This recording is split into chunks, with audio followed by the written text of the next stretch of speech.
I'm going to do is hide the chat. So I'm hiding the chat because I just want to talk about stuff. Oh my God, why didn't I fix my lights before going live? Hey Google, can you make all my lights red? All right, changing 11 lights to red. Okay, that's a little bit better. It looks like 2 lights aren't available right now. All right, so I've hidden the chat because I don't want to read and get distracted by the chat. I'm feeling a certain way right now, and let's get this together. What's going on with this? What's happening? Look at this. This is a perfect representation of where I'm at right now. So I'm doing a stream because I sat down to film a video and I was like, it just probably makes more sense for me to do a stream. Plus, at some point, I'm gonna like unhide the comments and stuff, and I will read and respond to them. But I wanted to talk to you guys about something because lots of things are coming to a head right now, and I feel like having a discussion about this. I might not upload a YouTube video today. I always upload on Tuesdays. I've got 2 videos ready to queue up for you guys, but I feel compelled to have a conversation about this today, and I would kind of rather this be the topic of conversation today than the other stuff. So yeah, that's what we're here to do. So first of all, my neighbor has a chicken, so if you hear a chicken going off, that's what that is. It's a little annoying and kind of distracting, but yeah. So I woke up this morning to an email from YouTube saying that my video about the rebranding of white nationalism has been permanently privated. And they gave their reason, and I can understand the reason that they gave.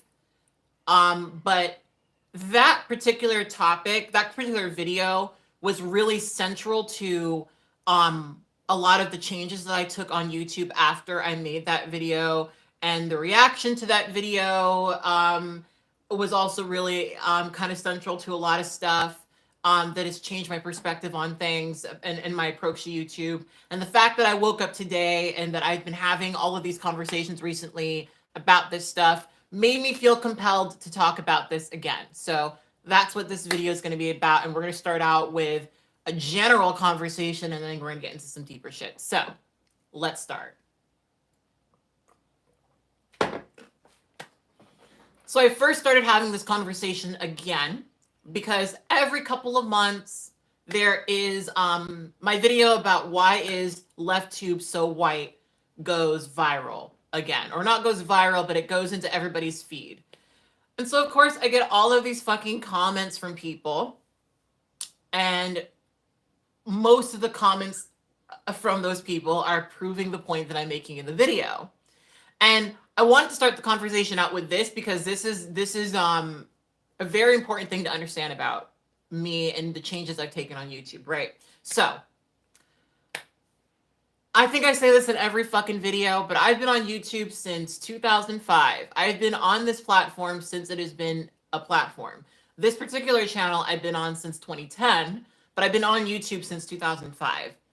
And I think because I've been on YouTube since 2005, I have a very different way of looking at this platform, a way of approaching YouTube videos than most of the creators you know who have only ever created content in a post-monetization world, right? I started YouTube in my bedroom.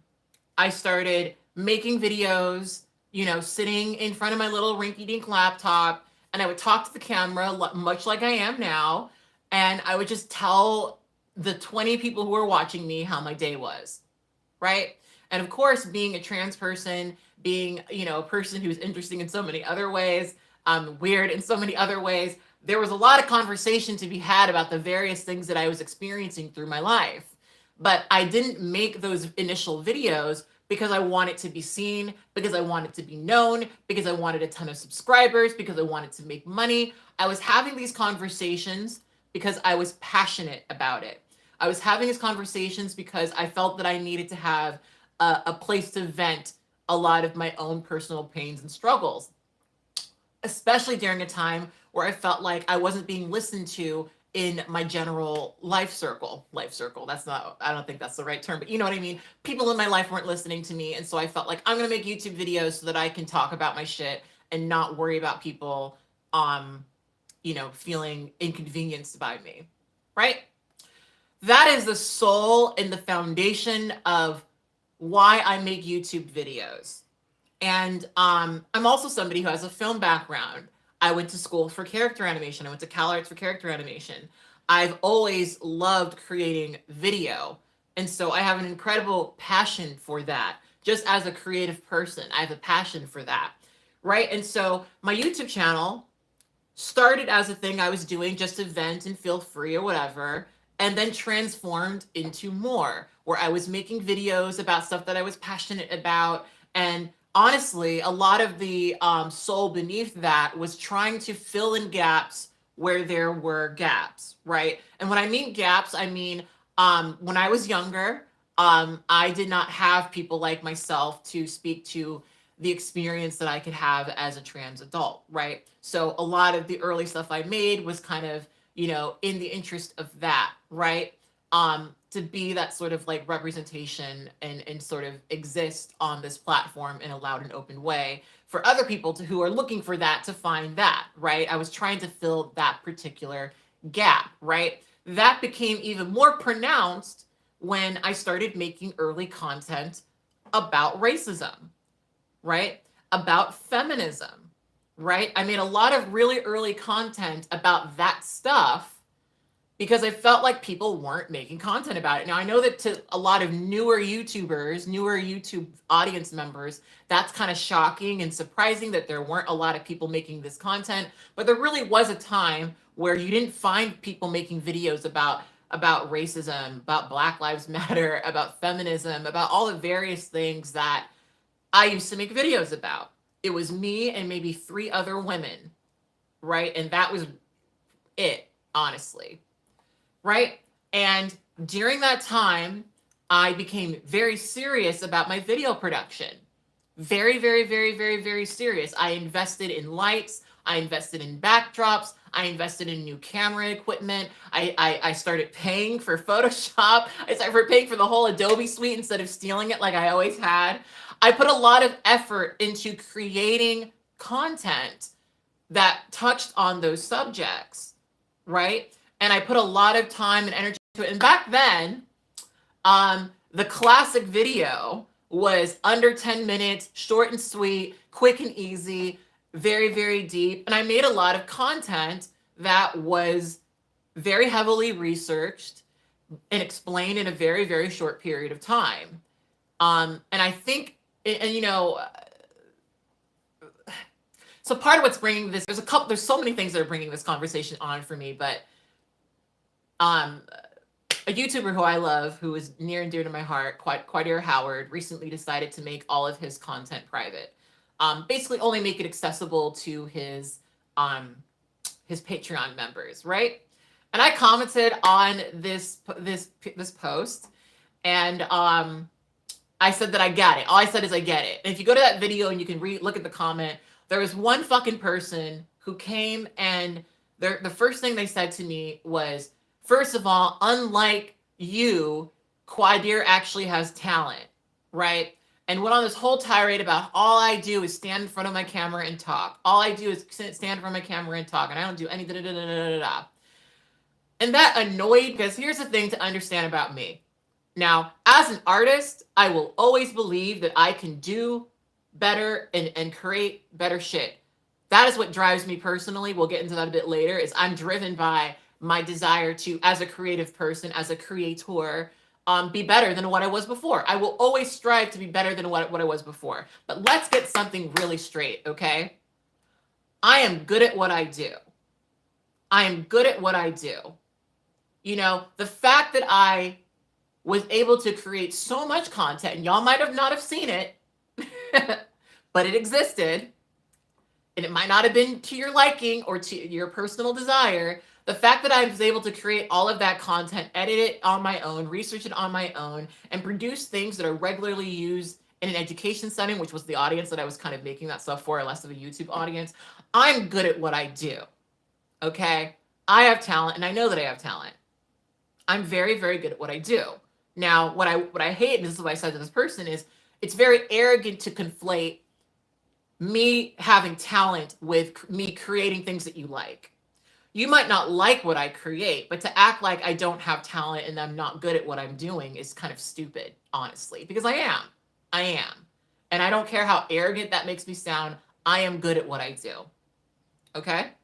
And I know that. Could I be better? Absolutely. That's what drives me as a creator, because that idea that I could be better. But I will always be annoyed by this idea that I just don't have talent or I'm not doing anything, because I definitely do. I wouldn't be able to do this full time if I didn't have fucking talent, right? But for me, that one comment was, it was similar to the chorus of comments that have come out whenever I mention how hard it is for me to be a Black creator having these conversations, because people want to believe that it's not because I'm Black, right? It's not because of that at all. It's because I'm just not good enough. It's because I just don't work hard enough. It's because I don't make quality content enough, And here was my frustration with the content that I used to create. This is what I was trying to get to. So I would spend all of this time making these like heavily researched things that obviously, because they're so short, they don't lack the full nuance of everything I wanted to talk about. And obviously, because they're so fucking short, that's what happens. But it still was really good at communicating the idea. I would do all of that. And then the moment I would make any of these videos, there would be a bunch of other YouTube channels pretty universally ran by white cis men, which, disclaimer, there's nothing wrong with being a white cis man. I love white cis men. They're great. There's nothing wrong. Some of my best friends are white cis men, right? But overwhelmingly across the board, the people who did this, so what would happen is I would make a video, well-researched, well put together, well presented. Every thought that I have about this subject is usually expressed in this video. And what would happen is you'd have some white dude who would make a video about me, and he would greatly misrepresent my argument and would like maybe clip something in a certain way and position it in a certain way so that I said something insane that I never believed and I never felt, right? And then the overwhelming reaction to the stuff that I would make would be people saying stupid shit to me that I never fucking said. Never fucking said, never suggested, never argued. But because some white man made a fucking video talking about me, saying that I said this thing, and then another white man made a video about me saying that I said this thing, suddenly that's what the truth becomes. And it was very frustrating for me to sit there and scrutinize every single thing I said and research it and back it up and have all this stuff and then present it in a really clear way, just to have the overwhelming chorus and response be a misrepresentation of what I said. I'll give you examples. The one I gave in the video I made about why is left tube so white is that I made a video where I referenced Irish slavery. And the most I said was that it was different, which it was. And I'm not even I'm not gonna act like I don't know what I'm talking about here. If you research it, it's fucking different. It's different. I never made the statement that it was better, or that it wasn't as bad, or that enslaving white people was a bad thing. But to this day, one of these motherfuckers, one of their most popular videos is a video of them arguing that I said that. One of the most popular videos. And so for literally years, I had to deal with every such situation being like, isn't that the girl who says that white slavery isn't that bad? Meanwhile, you go to the fucking video, it's in depth about, about how various European groups went through strife in America and how it was just centrally different than chattel slavery. That to me is an obvious argument. And I'm so annoyed with people acting like it's not, right? But so what I'm basically saying is I had a lot of stuff like that happen where I would have all these people trying to argue with me about shit that I just don't believe and have never said. Perfect example of this. This idea that I think all white people are racist. Never said that, have never argued that, because I don't believe that and I don't agree with that. You know, but instead of actually engaging with what I was saying, they had to come away with that stupid conclusion. And so that becomes the truth of who I am. That becomes the truth of what I've said. And I'll just tell you, sitting down, researching, writing the shit, and then being very careful about the way that I'm presenting it just to have people misrepresent it, very frustrating process. Very, very, very frustrating process. And then add on top of all of that, the fact that Trump got elected, you know? And I was now in this interesting position where I was like, okay, do I want to spend time on my platform reacting to every stupid thing Trump does, every racist thing Trump does? And I decided pretty early on that I didn't, that I absolutely didn't. Now, going back to this rebranding of white nationalism video, this was one of those conversations that for me, like that video for me was really hard to make. It was really hard to make because I was obviously aware of white nationalism. I've obviously researched it, but I researched it really closely in the video. And the process of me making that video was really, it was rough. It was really fucking rough, you know? And I think what was so dizzying about that particular conversation was, I personally had, you know, been researching the ways in which white nationalism had been rebranded in a way where it's digestible to a certain type of person who doesn't like to think of themselves as a racist, right? I'd been doing research about that, right? And then I had people, after I posted that video, even though there were obvious lines drawn, you know, from David Duke to Nick Griffin, and then the way that, you know, impacted, you know, people in, like, people would just deny. I was so irrational, so crazy, making these stupid arguments and stupid connections. Now, of course, this video was made in the context of the Christchurch shooting, where the Christchurch shooter said subscribe to PewDiePie. You know, and the overarching conversation that I was having is that there is a type of white nationalist content online that is being spread to people who probably spread to people and by people who probably don't think of themselves as racist, but are starting to sort of see these conversations about white nationalism as more and more digestible. Now, of course, there were so many things that have happened since I made that video. And the reason why I made that video was because I went to YouTube. I was flown out to YouTube to this red carpet event, right? This red carpet event happened in 2016, I want to say. It was either 2016 or 17, I don't remember. I want to say 2016. It was, what was happening around this time? There was something that had just happened. Oh, God, I think one of the mosque shootings had just happened. I want to say it was the Quebec mosque shooting had just happened. And I directly sat with Susan and asked her, what are you guys doing to curb the possibility of white nationalist content on YouTube encouraging terrorism? Because to me, that was a real concern. And of course, when you bring up concerns like this, you're crazy. You're the crazy one who's, you know, making these connections that don't fucking exist. But I saw how they reacted to ISIS, and, you know, because I remember we were coming down, we're talking about the the restricted mode stuff. We're talking about restricted mode and demonetization and stuff. And, you know, all that stuff is good. And a lot of that, the demonetization stuff happened because they were finding that videos that were posted by ISIS had ads running on them. And so my reaction, my thoughts were, what are you guys doing to, you know, make it so that YouTube isn't a platform where people are getting radicalized towards terrorism? You know? And Susan gave me a non-answer. She basically said nothing. We're not going to do anything because of this, and that. And the point that I kind of so with that, so here's the thing too about this rebranding of white nationalism video.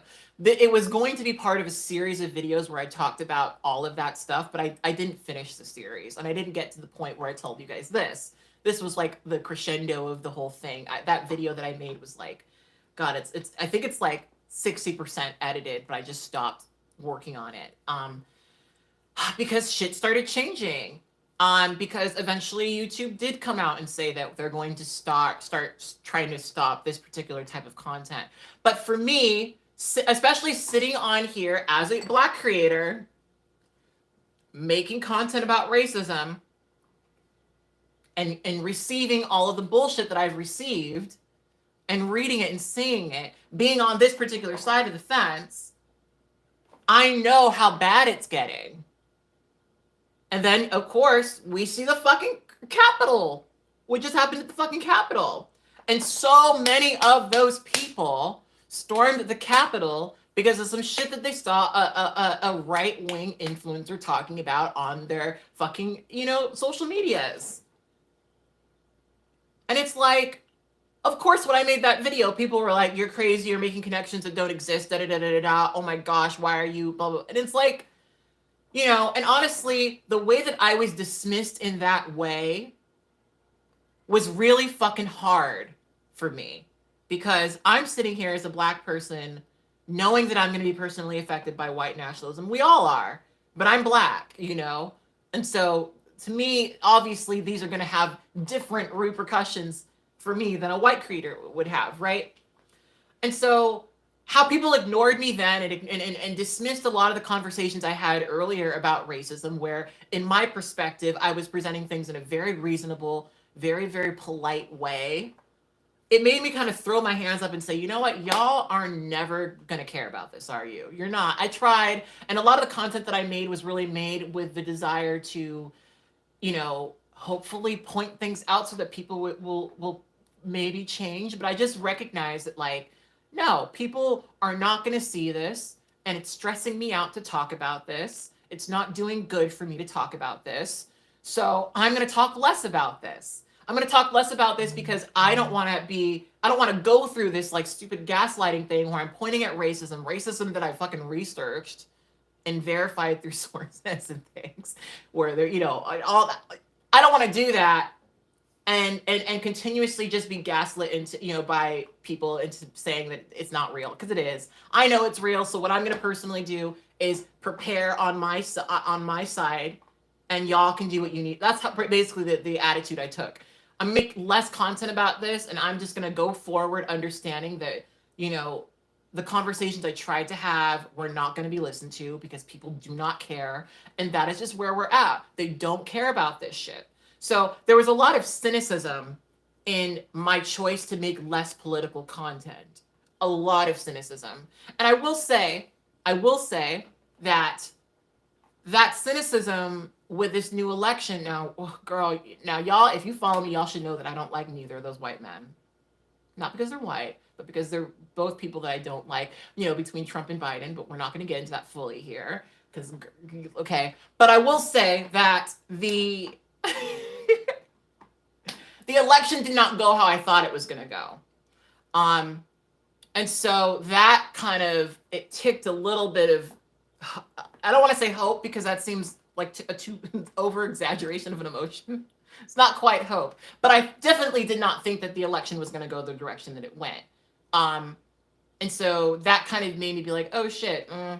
But I'm still too exhausted by making that content and how people reacted to it to want to make it again or continue to make that specific type of content again. And so there's that, right? And so going back quickly to the left tube thing, because this is what started the conversation in me. I got very annoyed by the fact that people missed what I said in that video, because all they could do is defend their white faves. That's all they could fucking do. Because what's so crazy about, so of course, people who are part of Natalie and Abigail's fan base decided to come to that video, and instead of listening to what was being said, become defensive and spend all of this time talking about how my work isn't good enough, and that's why I don't have as many subscribers, and that's why I don't have attention.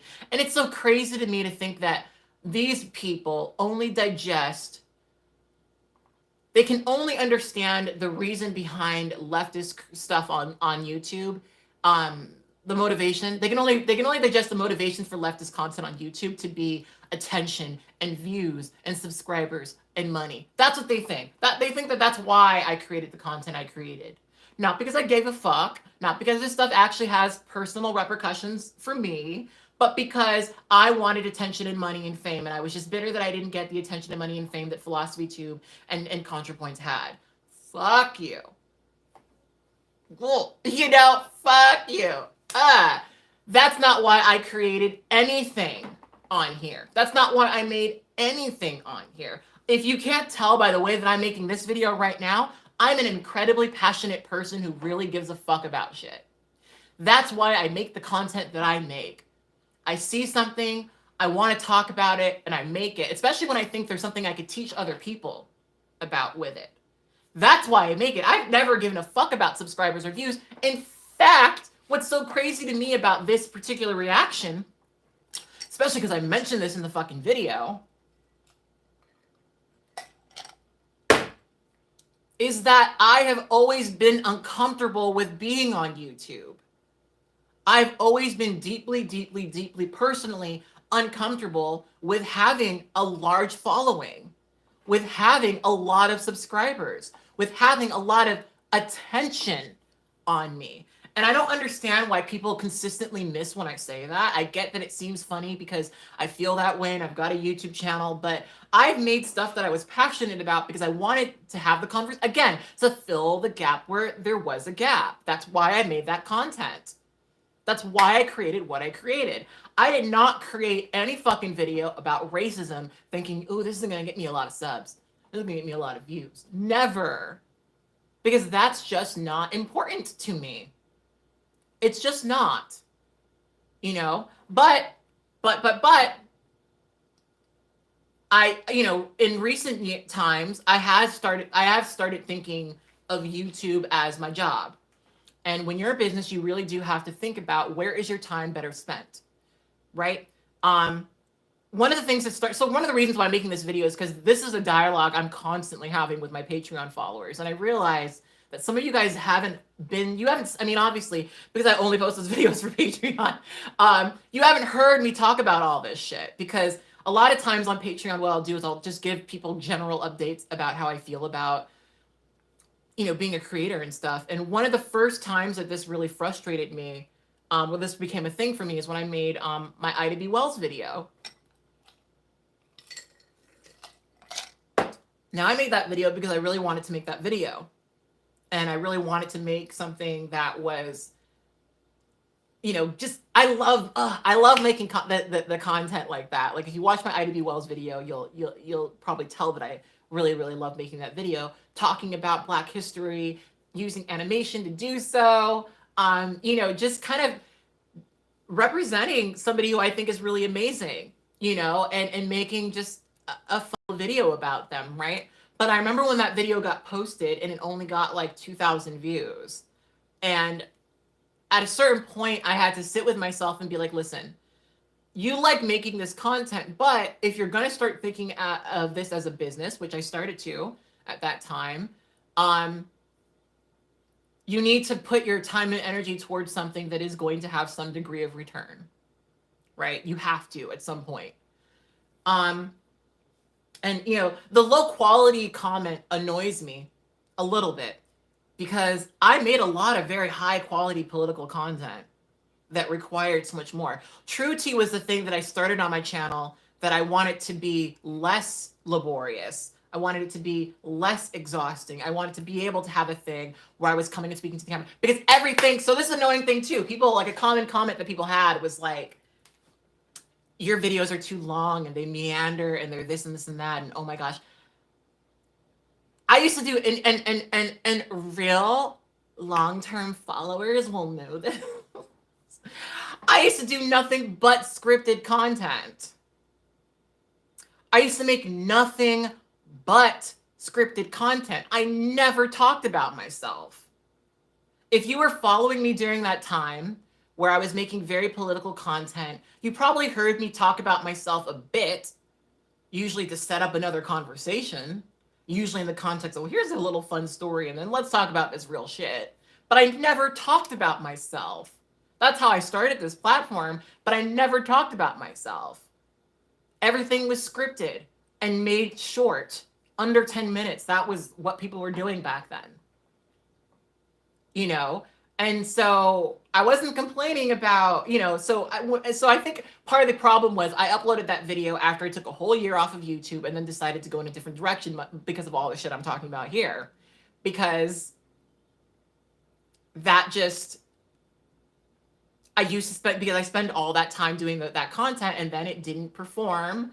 And then I had to be like, you know, Kat, you cannot exhaust yourself like this, because it wasn't just the fact that it took a lot of time and that it didn't get reactions, but it's the fact that it took a lot of time for me to create, and then it did get reactions, and then the misrepresentations of what I created were so much more popular than what I was making. So no one would watch the actual video, but they would watch the reaction to the video that was always misrepresenting my ideas. And then it was just that cycle. So it was just like, you know what? It's just not helping me mentally and emotionally to create content like this. It's not. Especially when it's hard for me to look at this stuff so closely and not be emotionally impacted by it. It's just there's no reason for me to make it. That's what I was basically saying. There's reasons for me to make it, but like it's not mentally healthy for me to make it. It's not mentally healthy for me. It would be one thing to me if the reactions to that content were genuinely reacting to things I said, but I would spend so much time reacting to shit I never said, would never say, have never argued, that it was just like, you know what, this isn't a good use of my time, you know? And so bringing it back to ContraPoints in Philosophy Tube, I'll start out by saying that I'm very happy they exist on this platform. I'll start out by saying that I think that their content is amazing. I love it. I've always loved Natalie stuff. You can find old posts of me on Facebook shouting out Natalie pre-transition because I just loved what she was creating. I was really, really fucking into it, and I always have been, you know? So there's no shade or anything there at all. What that video was mostly about was the fact that I noticed, and it was hard for me not to, that, you know, I took my year off of YouTube, and then during that time, a lot of people rose, Natalie and Abigail included. And it was very interesting looking at how they reacted to them versus how they reacted to me. Very, very, very, very, very interesting. Very interesting. Because I guess maybe the way that I'm thinking about this is that I created fairly straightforward content. It could be, I could see how it's more boring, you know, because it's less theatrical. But, you know, racism and the shit that I talk about is like, I can't really be theatrical. I could, but it would feel shitty for me to be theatrical about it. But like, I'm happy that they are taking off for a lot of reasons. Like I said, I was making content because I felt like I was trying to fill in blanks. I don't really have to do that as much anymore because there's so many people making content, and that is a net positive. I also could not ignore how it was interesting to watch people who generally disagreed with everything I said just because I said it react so positively to what they said. And it was interesting to me how I was always the irrational person where they were always the rational person. That's mad making stuff. And I think a lot of people don't fully understand what I say when I mean that. Watching these creators who are amazing and present it in a really great way, say what I've said, and actually hold more outwardly radical politics, be embraced and celebrated while I've been largely dismissed, even as somebody who doesn't give a fuck about being known or having subscribers or views or anything like that. It was hard. It was hard, guys. It was very, very, very, very hard, especially because oftentimes they were talking about shit that like directly impacted me. You know, it has impacted me since I've been on YouTube as a Black trans person. You know what I mean? Like, this shit's all very relevant to me, and it's so interesting to me how I said it, because I remember I'm a lot I'm a lot less tactful in the way that I speak about things now versus then. I'm a lot less. If you watch like my old videos, all of my videos are filmed like this, and I'm talking like this, and I'm talking about racism in a really, easy to understand way, poppy, accessible, and da da da da da da da da da. I'm talking about it like that, because I thought that if I spoke like that and presented things in that way, they would be more easily digested. But even that wouldn't be taken. And here's the thing, guys. I don't give a fuck anymore about being taken a certain way. I'm accepting, and I have accepted, that people will always digest me in a certain way because of who I am. And I've accepted that more now than I did back then. So much more now than I did back then. Back then, I really did think, oh, if I present it in a certain way, it'll be heard a certain way, right? And so I tried really hard to do that. But y'all, it didn't work, and it was a waste of my time and energy.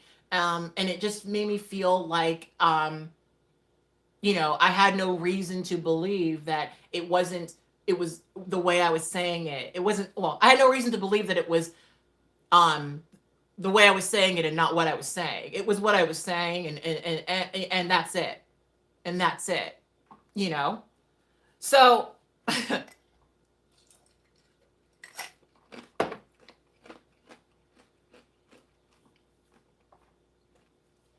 so I changed.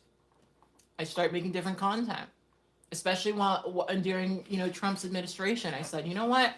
Maybe I don't want to make content that is like upsetting to people. I never thought that I was making content that was. I understood that it was like political and therefore upsetting to a lot of people, but I wanted to make more lighthearted content, more fun content. For a lot of reasons, but because at this point we all know what's going on. I think when I was first making content, I was under the impression that people didn't know what was happening in the world, and that I needed to come and sort of fill in the blank and make it all YouTube-y for them. I had to fix that. I should really fix this. It's a mess. It's where we're at. It's where we're at, But people know now. People are aware. You see it in your feed. You don't need a million videos from me talking about the shit that you already see. So let's make fun videos. Let's make videos that are more enjoyable. And what's so crazy to me is the people sitting there talking to me about how I would have so much more subscribers if I was more like ContraPoints or Philosophy Tube, have completely like ignored, or I guess not seen, the amount of growth I've had since I've rebranded my channel and changed my direction. Like, I was under 100,000 subscribers for a very, very, very long time. And now I'm at 333,000. And listen, 333,000. Yeah, that's right. I don't know how numbers work. But not that matters to me, because it really doesn't. I appreciate all of my subscribers. I love that you guys are here. I love that you guys are supporting what I do. Thank you so much. I really let's never get that fucked up. I love that you're all here, right? But basically what I'm saying is that if I gave a fuck about subscribers, if I cared about subscribers, what my algorithm, what my posts are showing me is that people don't watch and don't like the longer, high quality, heavily edited content that I'm making. They like the stuff that I'm making that's more fun and down to earth. And it's still high quality. It's still high quality. You can see me very clearly and I look great. But it's not as it doesn't require the amount of research and editing and things as stuff that I used to make, and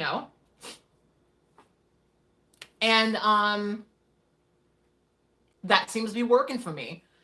I think for me, what I had to learn is that, because again, YouTube is very complicated for me in that it's what I've been doing since I was 15. I'm 30. I've been doing YouTube for most of my life. I can say that. It's not a thing to brag about. I don't know if that's a thing to brag, but you know what I mean? I've been doing this for most of my life. It is a habit. I would be very surprised if I one day woke up and was like, I'm never making a YouTube video ever again. You know, for me, I took a break from YouTube because I was figuring out how to be myself on YouTube first and foremost. There was a couple things. I was, first of all, I mean, listen, I got very lost in my relationship, for better or for worse. I got very lost in my relationship. So I had to find out who I was first and foremost. And then coming back to YouTube, I had all of these really ambitious projects that I wanted to make. And a lot of the videos I was making, so here's another annoyance. Like a lot of the videos that I was making with schools in thought, you know, I was thinking about the you know, the teacher at a sociology course who wants something like intersectionality explained very quickly, you know, and so she assigns this video, and then all of her students have a 10-minute video they can watch by internet. That's what I was thinking about. I wasn't really thinking about getting a ContraPoints or a philosophy tube audience. That wasn't my goal or at all. It was, I want to make stuff for people who want to know what these things mean, you know? And so I had a lot of, in fact, right here is the painting that I did by hand of Kimberly Crenshaw. I had this whole series that I was planning on where I was just going to do a bunch of these commonly misunderstood topics, and use a lot of art and animation and nice editing and stuff and very slick studio lighting and everything, and just have like those like educational videos, because that's what I'm good at making. I'm very, very good at making that. And you will never be able to convince me that I'm not. I'm great at making those videos. Great. Okay. But, you know, I stopped doing some of them because I did have to think of, well, where is my time going to be better spent? You know? And I just sort of, well, first of all, I was over the 101. Let's just start there. I was over the 101. And one thing that I'm thinking a lot about, and this is kind of another reason why my shit has shifted. For a lot of people, politics, political identity, it's this label they put on. It's this thing in their Twitter bio. It's a t-shirt that they wear. It's not how they live. It's not how they navigate through the world.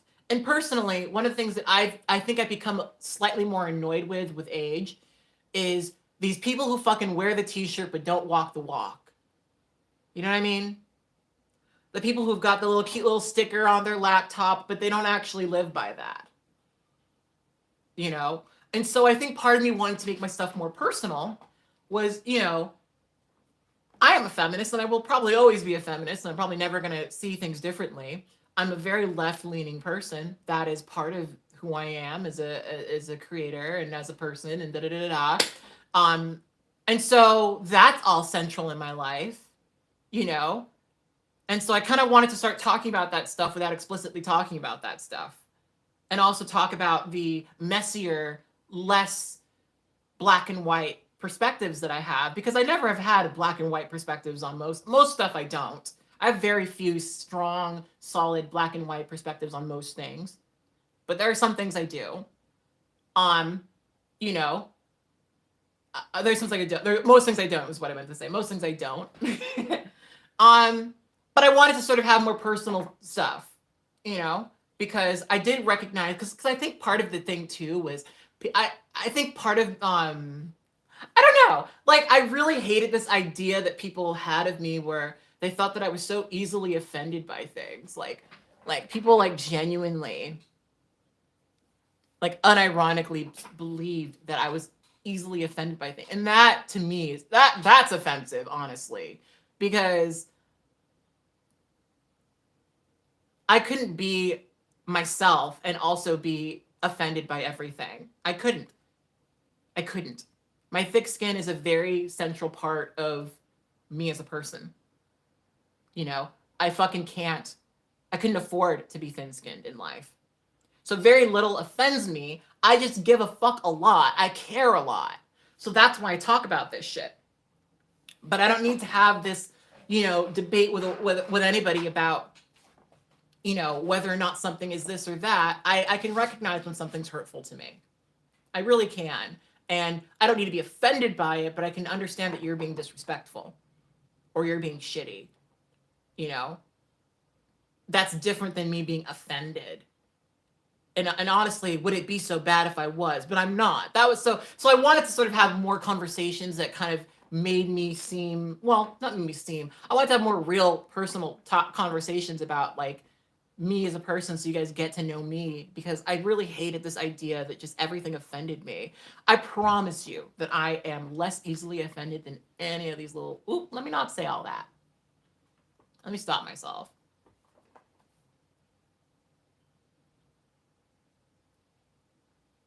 Let's just say that I have thicker skin than a lot of people that I've referenced. Trust me. But that, you know, so that was an annoying thing. So I was like, let's just talk about shit. And plus, to be honest with you guys, I've gone through so much shit in my life, and I really want to talk to you guys about it. And I wasn't talking to you guys about it. That's another big thing, is I was actively not acknowledging certain parts of my life. And that was rough for me. Rough for me only because you guys, when you met me, met a very idealized version of me. You met me in a relationship that was monogamous, where I had assimilated very strongly into a very particular type of presentation and embodiment in this world. You met that very specific version of me. And it's easy to look at that and to not know all of the bullshit. And you guys know, if you followed my content, I mean, even if you followed me from day one, you know that I've always wanted to be real. And I felt like it would be unreal for me to present myself to you guys as this 30-year-old person who just, well, 20, how old was I when all this shit, 28, 27-year-old person who just had everything figured out and had all this shit together and da-da-da-da-da. Because that's not realistic from where I was, and also from where I've been. You know, and so I just wanted to do that. And to me, I feel like the conversations I'm having now, going back to my initial purpose, is still filling in the blanks that are not being filled in on YouTube. You know, I feel comfortable talking less about a lot of things because there are so many people talking about this stuff right now. So many people, and there weren't. There were not when I started making, there weren't. And so now I feel really happy that like I can kind of relax a bit. I can talk about other shit now because there's other people talking about it. And of course, we're not always going to fucking agree on everything, but a lot of the people are pretty fucking damn close. Like, honestly, if you guys want to know, like, probably any of my political feelings for the past couple of years, you can watch a nappy-headed jojoba video and basically get it. You'll basically get how I feel, because her and I agree on most things. So, you know, but I couldn't say that. I couldn't say that when I first started making this content. I couldn't say, oh no, you don't have to, like, just watch this person. They mostly agree with what I said. I was the only one. There were a couple of other people, right? And so, sorry, that's water. You ever have water and you're like, that shit's so good. Like, why don't I drink water more often? Like, oh my God, water is so divine. But I wanted to show you guys more of myself, and I wanted to come off as a less dogmatic person, because I could see how a script and studio lights, because, like, you know what's so funny? Do you know what's so fucking crazy about this? Back when I was making these videos, there were actually people who were complaining that my quality was too good. They're like, oh, she thinks she is so fucking, you know, cool because she's got all this equipment and lighting and things like that. And da, da, da. So like to have people be like, oh, you make low quality stuff, which is funny too, because back when I was making content like that, it was really uncommon for people to have like nice YouTube equipment to make videos like that with. That wasn't really a thing. The overproduced video about politics was not really a thing. That's a thing now. That's like the standard now, but it really was not when I was making these videos. It really wasn't. And I think one of the funny things about being on YouTube is you see how much video changes. Like, I remember when we used to upload videos in standard definition. I remember a time before 60 frames per second, before people had high quality shit. I used to fucking record on my fucking, you know, my MacBook, and like, you know, I would move over here and then a second later you'd see me move. You know, you see how quickly quality changes and things and technology changes. And yeah, like that was, you know, so it's interesting because now people do have this really high expectation of what, you know, content is supposed to look like. But back in the day, I was making some of the most quality content at the time. Of course, my mic wasn't as good as it could have been, all this other shit, but I was making pretty good content for what it was back then. And I think what's so annoying. So here's another thing. I'll have people comment on that video and they'll be like, Kat, your content is too long and it's too low quality. And then you look at what they watch and it's some white man on a little rinky-dink web camera talking for 5 minutes, 5 hours about nothing.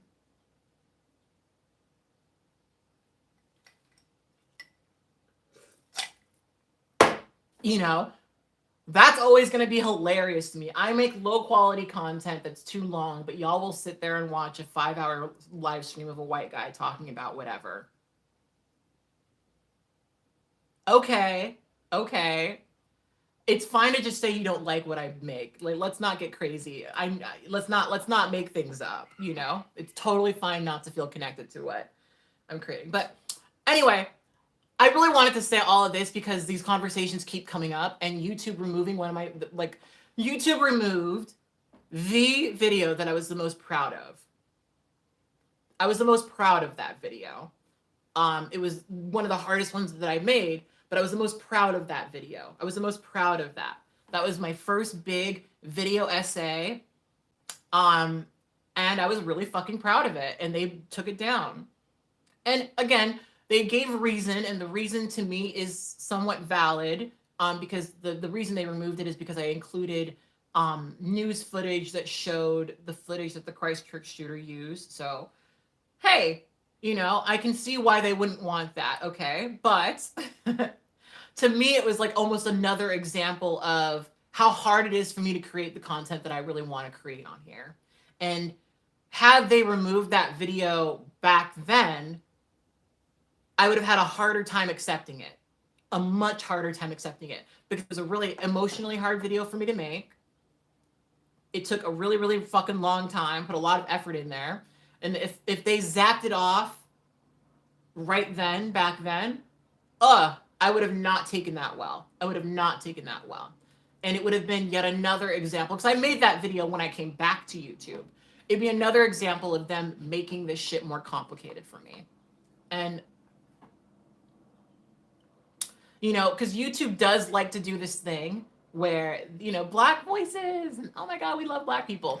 But then like they will make it harder for, well, see, this is such a complicated thing. I don't even know if YouTube makes it harder as much as the algorithm and people in general prefer white creators. You know, going back to Quadir, right? Now, Quadir privating all of his videos and making them only accessible to Patreon is not a good idea for him if he wants to grow as a creator. It's not a good idea. It's not. If you are wanting for people to see your work, putting it behind a paywall is not the best way to do it. But Quadir has been a YouTuber for a very, very, very, very, very long time. And Quadir has come very close to being incredibly successful on YouTube. You know, he worked with Shane Dawson. We won't talk about that here. But worked with Shane Dawson, had a lot of opportunities. He had a show on one of the channels I'm forgetting right now. He was really close to becoming very successful on YouTube. And to me, he's created some of the most groundbreaking, foundational content that really did pave the way for a lot of the fucking sense of humor y'all see on fucking TikTok. No one was doing it like him back then. No one was making content like that. He was truly, to me, a trendsetter for that kind of content on YouTube, right? But to this day, he still has under 100,000 subscribers. He doesn't get a lot of views on his shit. And Quadir, unlike me, has consistently chased this. He's consistently chased being an entertainer, fame, this other stuff. And I think he deserves it. He should have had it, but didn't get it. You know? And and again, do I think him privating his stuff is helpful to him? Not really. But do I understand why he did it? Yes. Yes. Especially when you see people like there's a GIF of Quadir that's very, very popular that people use all the time constantly. but people don't know who he is, have no fucking clue who he is. And that's got to be rough. That's got to be rough to see something that uses your image be so popular, be used so frequently, but you're not, you know, and it's not even like you don't have the talent. It's not even like you're not entertaining. You are, but it just hasn't worked out. So being a Black creator on this platform can often be frustrating because you do see a white person do so much less and deal with so much less and get so much more. I mean, my Bear Witness project that I made with YouTube was the first time in my 15 years of being on YouTube that YouTube has ever come to me and given me a budget to create something. The first time. And what does and I've gone to a lot of YouTube events. I've spoken at a lot of YouTube events. I've presented people at YouTube events inside of YouTube and stuff. I've done a lot of free work for YouTube. A lot. And this was the first time in 15 years that they have funded something that I've created. And I'm very thankful. They allowed me to have an opportunity to make an animated film and get paid pretty decently for it. Pretty decently. I had 3 weeks to complete it. I had 3 weeks to get it done. But you know, it was inspiring. I kind of like being in positions where I have to like struggle to get shit done because I don't know, the stress sometimes is very helpful for me as a creator, right? And so I'm thankful for it. I really am. But it's been hard for me to be a Black creator and to be somebody who makes content about racism and then see it not do well and then also see it be removed in a lot of situations and then have, woo, we support Black creators, thing. And knowing that these white creators who are not creating work that feeds into that at all get so much more love and support and funding and money and all that. It's hard. It's hard watching. And I can see that especially in Quadir's case, because Quadir, if he was given the funding and support from YouTube, could have been a much bigger creator. A much bigger creator.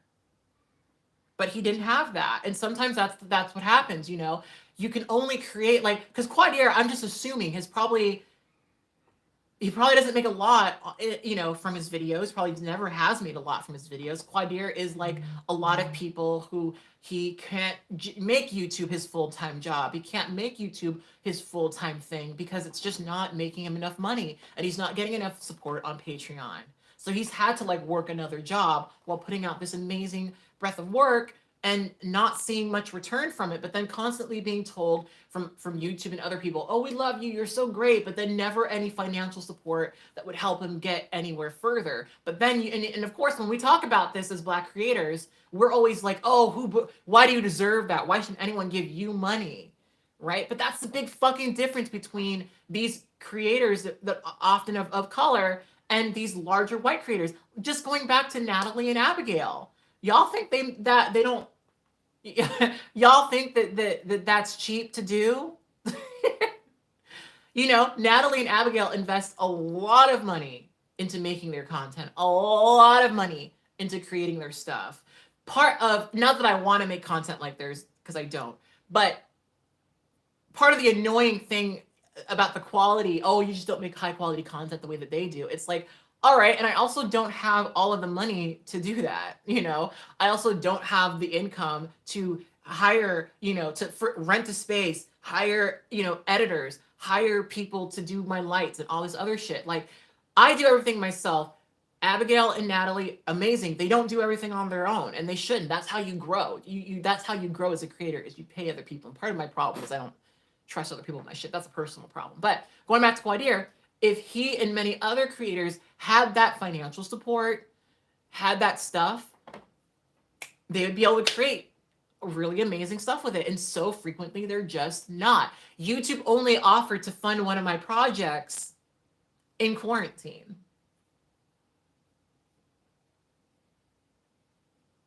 YouTube only offered to fund my projects in quarantine during a time where renting space and hiring people and being able to make a bigger thing. There are certain things, like I had an interview series that I would have really loved to get some money behind. Can't do that in quarantine, you know? I'm again thankful that they did what, you know, this thing. My big thing with YouTube is YouTube doesn't get to sit here and act like they are, you know, the platform that's giving people space to have voices when they're not supporting the work that those people are making. You know, I do YouTube full time because I have a lot of streams of income, and Patreon and all these other places are one of the many ways in which I make that income. But it would be really hard for me to do that without that. And I look at somebody like Quadier, and he doesn't have that. He doesn't have all that money on Patreon or different, you know, streams of income the way that I do. That's why you get depressed. That's why you quit. That's why you hide, you know. And hell, like even going back to some of the creators who were making content when I was making that early political content, they're not on here anymore. They don't make videos anymore. Why is that? Well, because they couldn't justify it anymore. You know? So I was saying all this to say this, and then I'm going to read comments, because if you haven't noticed, I haven't read any of the chat. I don't ever really want 1 million subscribers. If I get there one day, I'll be very happy about it. But I really like having the number of subscribers and the amount of engagement that I currently have. I do. I'm driven by wanting to be a better creator, giving you guys better content. And I do have a lot of really fun stuff planned. Well, it's not really fun, but I'm working right now. If you're a Patreon follower of mine, you already know this, but right now I'm working on this really big video essay about these books right here, Franklin Vo. These are 2 books that were written by a very popular polyamory author, co-written by, this book is co-written by him. This is the most popular book, More Than Two. This is his book about his life. And turns out Franklin Vo is a fucking abuser. And there's a really interesting story to be told there. And I am putting my energy and effort into creating a video essay about that. That's really one of the big things too, is I wanted to make less small videos about these big topics and more long videos about these big topics. Does that make any sense? More video essays, right? So that's a big thing I'm working on and be working on for the next couple of months. I have the support of the victims. I have, you know, I'm speaking directly with Eve Rickert, who is the co-author of this book. And there's just so much to talk about in that. And I have this stuff that is really important for me to create right now. And it's different than the shit that I used to create. And I'm still, again, trying to fill the voids that aren't there. But either way, I'm very thankful for the followers that I have. And I'm not sitting here being sad that I don't have as many supporters or followers as Abigail or Natalie. Also, I wish I said this earlier. Well, I did say this earlier, kind of, but when I posted that video about why LeftTube is so white, both of them supported the video, shared the video, told their followers to watch the video. I'm getting so many notifications right now. I hope that my mic isn't going out every time I get a notification. It's so fucking annoying. God, Wayne Gosh just uploaded a foundation video. Your Movie Sucks just uploaded a video. I'm just getting so many of these notifications. They supported the content. And if you look at go to the Joseph Shepard keeps doing a fucking drag race video. I hate these notifications while I'm filming this. Because it's also killing my phone and I'm at 11%. Psychology in Seattle uploaded a 90-day fiance. Why do I need all of these notifications? Sorry. If you go to the producers on pretty much all of the videos I've made for the past 2 years, you'll see a name listed in the producers. ContraPoints. She supports my work. I support her work. Do we agree on everything? No.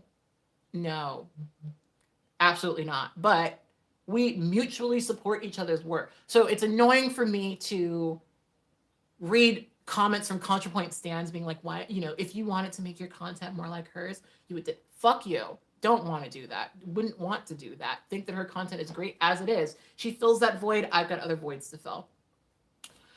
Anyway, so yeah, if you ever think that I'm like sitting around bitter that I don't have subscribers, first of all, the crazy thing to me is like, I've grown so much in quarantine. I have so many more subscribers than I did before as I have after. I have a lot, to me, I'm doing, in my personal opinion, to my own personal standards, I'm doing quite well. In fact, I'm doing better than I have in the past. That's just what I see on my end. My videos are getting more views. I'm getting more subscribers. Like, if those things were important to me, I'm doing better than I was in the past. I'm doing better than I was when I made scripted videos that were short and easy to understand. You know what I mean? Like, so yeah. Anyway, that's what I had to say for the most part. I have not been reading comments. Now I'm going to start reading comments and responding to things. So I'm going to try to unhide this chat. Oh, how do I do that? How do I do that? Okay. Live chat. Okay.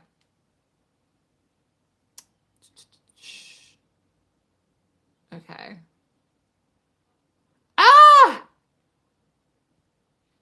Ah! No! Sorry. These notifications are driving me crazy. Everyone's uploading right now.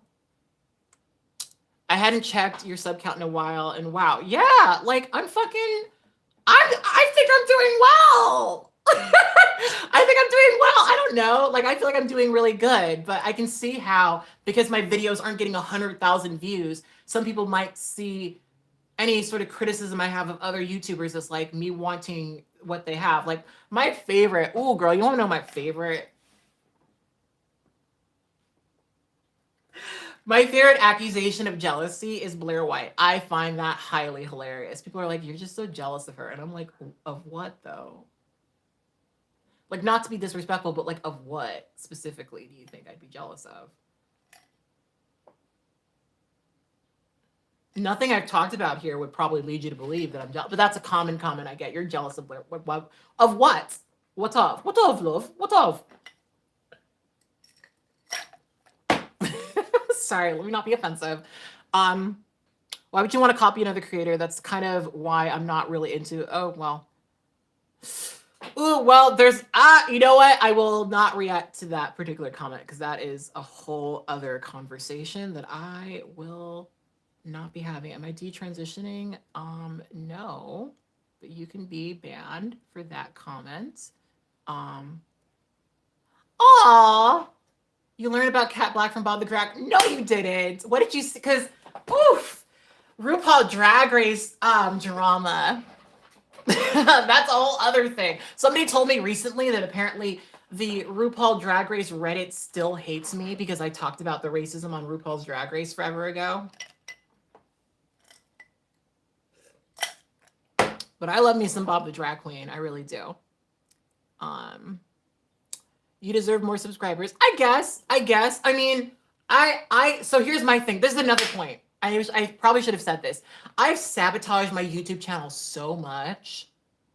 Like, I've sabotaged my YouTube channel so frequently. And the past couple of years, especially in quarantine, is the first time that I have like really seriously committed to YouTube. And I don't think that it's a coincidence that I'm doing really, really well in quarantine.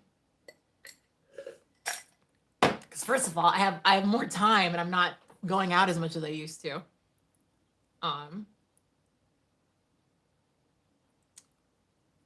Sorry.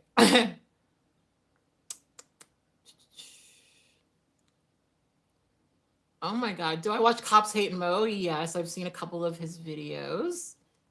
And I do. Cops Hate Mo is doing a really good Calvin Guerra conversation right now, which Calvin Guerra to me has always been a very dysphoric child, in my opinion. I know that that's not his impact on people, but That's the vibe I got when I watched Calvin Garrett's videos. So I've just always seen it as projection, but I know that that's not what people digest it as, but you know, I hope he gets better, basically, is how I feel. I hope that he moves beyond this point of his life, because it's not helpful.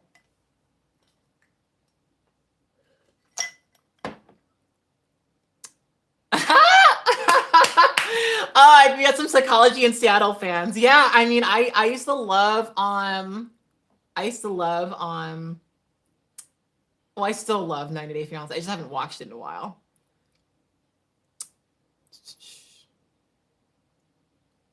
Sad people feel the need to compare and pit creators against each other. All you guys, yeah, that's the thing. Like, I'm not competing with these people. Like, and I would not want to compete with these people. It's not a comp. That's what's so annoying to me too. Like, we're all doing the work.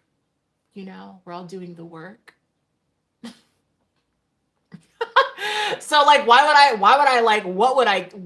hate ContraPoints? Why would I hate Philosophy Tube? Like, for what reason?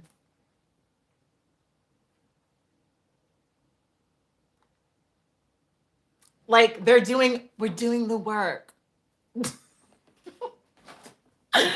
You know, like, what? I love that they're doing it. So what, like, there's no, we're not fighting about this. This is not, that's not, y'all are making that up. Oh my God.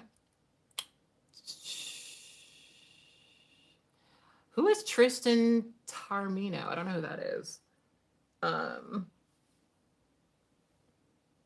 Oh no, I'm at the top of all the comments. I was not reading enough comments.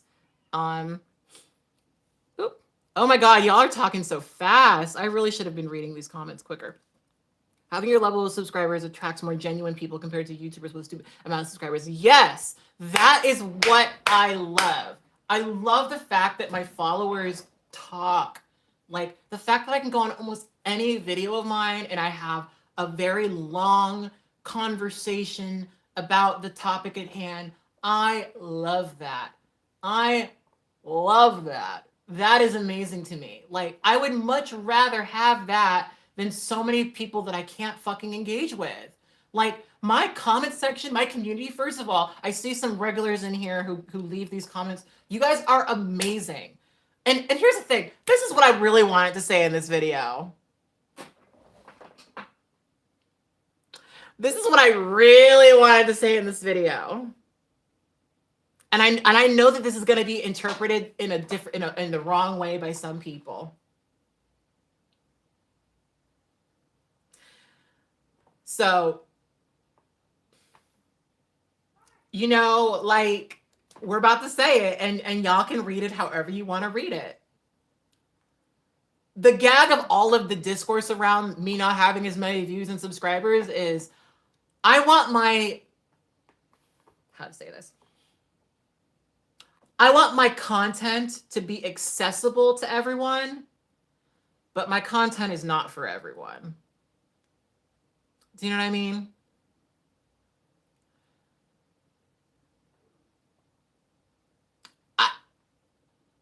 I feel like I make content for a certain type of person,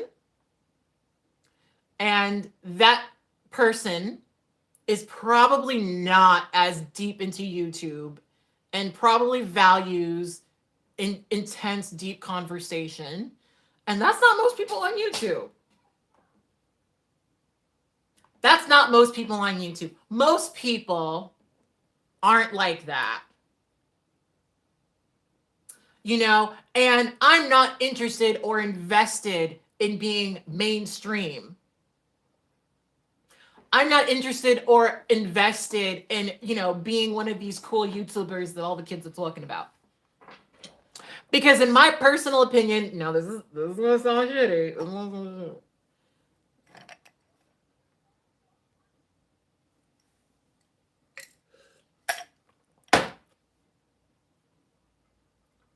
A lot of the stuff that's like that, it really does, it plays to people who are, how to say this,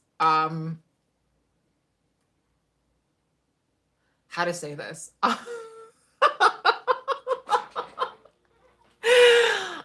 Put it this way, I would have to dumb myself down quite a bit to be like this mainstream YouTuber.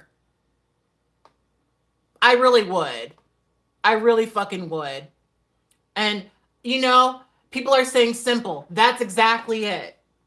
Simple. It's not for simple folks. And you know what? I don't want...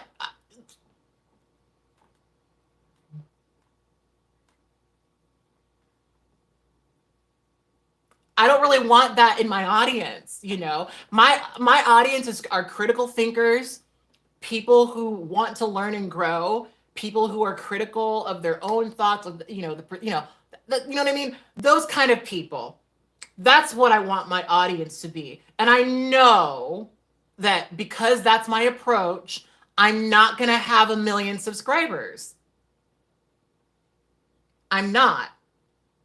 I mean, people are mentioning Blaire White, so let's just quickly talk about Blaire White. So, you know, you guys know me. I try real hard to like always see various sides of things.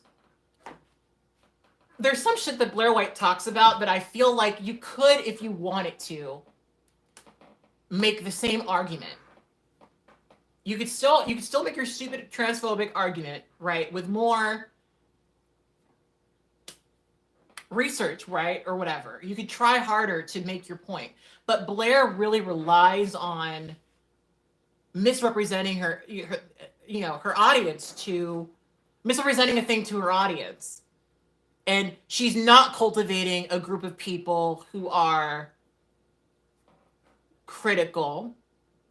She isn't really wanting to create a group of people who would go and look at the sources of what's written down. She's not creating curious people who are self-critical, you know what I mean? That's not her audience.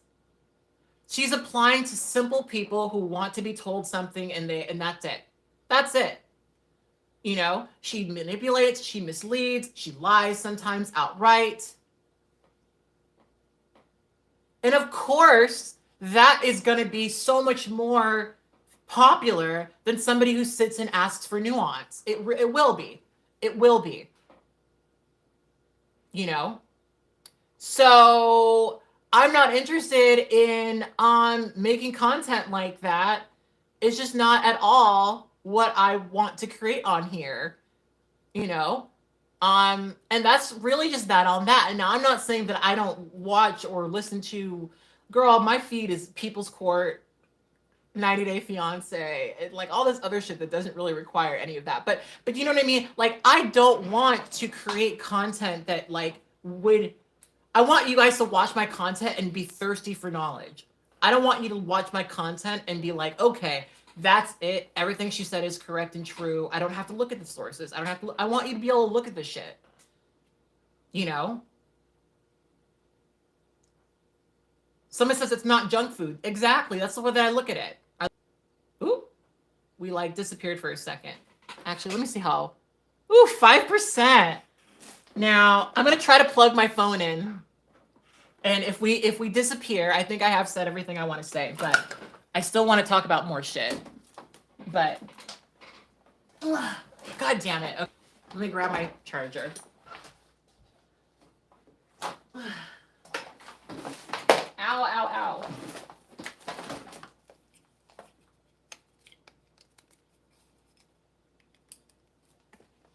All right, let's. Ooh. And that's the thing, okay? So even going back to what I said, okay, we're gonna plug in, and if something funny happens, I'm so sorry. We're gonna plug in. If the stream ends, I'm thankful for you guys coming, but I'm gonna plug in here. Hopefully it doesn't end when I plug in. Finger crossed. Ooh. Okay. So going back to the people that used to misrepresent me, okay? Going back to that, the thing that I got immediately from their content is that they're creating content for people who don't want to think for themselves. But they were wrapping it up. They're creating content for people who don't want to think for themselves. We were wrapping it up as critical thinking, as thinking for yourself.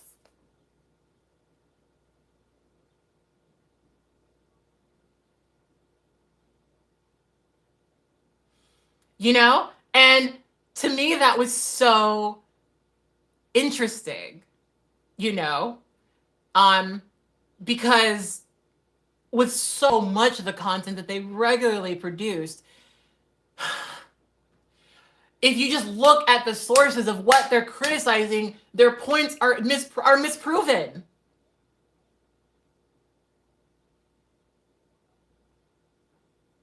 If you just read the sources of what they're talking about, you realize that the shit that they're talking about isn't proved by their fucking own sources. So much of this stuff. And of course, I saw this more directly because people were misrepresenting me and saying shit that I never fucking said.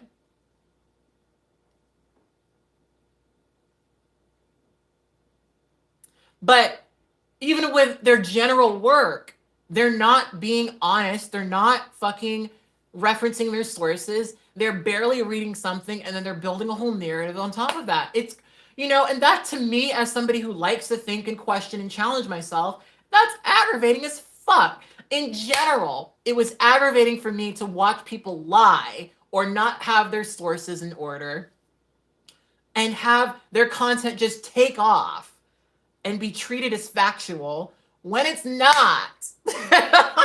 And I think also, just as an aside, that was hard for me to watch as a creator because I thought, you know, because of course I started wanting to do a lot of this stuff through the skeptic community, right? Because there used to be on YouTube a time where people really did sit and have these really intense, researched conversations with each other, you know? And they don't do that anymore. It's not even about being truthful. It's not even about representing your sources honestly. It's who can misrepresent their audience and who can misrepresent their opponent in the most entertaining way. That's what it's about.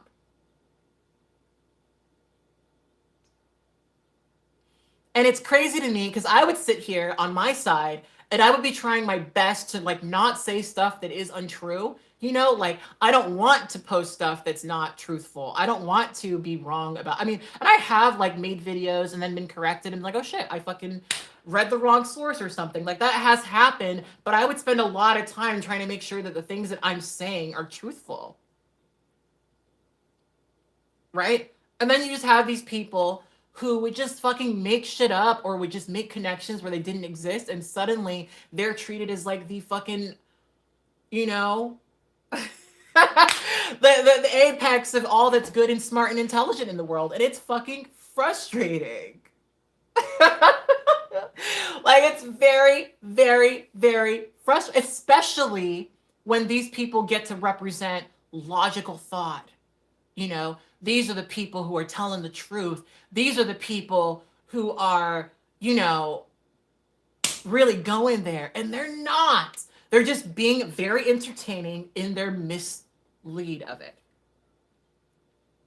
Am I keeping this video up? Yes. In fact, I'm probably posting this video instead of a Truty video. Yes, logic. They would say logic and reason and da-da-da-da-da, but they don't have any logic. They don't have any reason. You know, and like, I guess because listen, let's just be real. I was always that kid who was kind of like a little bit of a stick in the mud about, well, is that true? Let's read it. Let's read the book and make sure. That's just me, you know. I think so many people, the mistruth, the untrue thing is more entertaining than the truth. And so they're going to keep lying because that's more entertaining. And that's what really bothered me is, do I watch my own videos? I edit my own videos. So I watch my videos a lot. If you're a Patreon member of mine, you have seen on my edit streams how much I watch my own videos. Boy, do I watch my own videos? I watch my own videos too much. I really, truly do. I don't know why I watch my own videos so goddamn much, but I do. I watch my own videos, and sometimes I will say stuff that turns out not to be correct or true, but usually I've tried really hard to make sure that's not the case. And it's just crazy to me watching people who like are just wrong, you know, just wrong,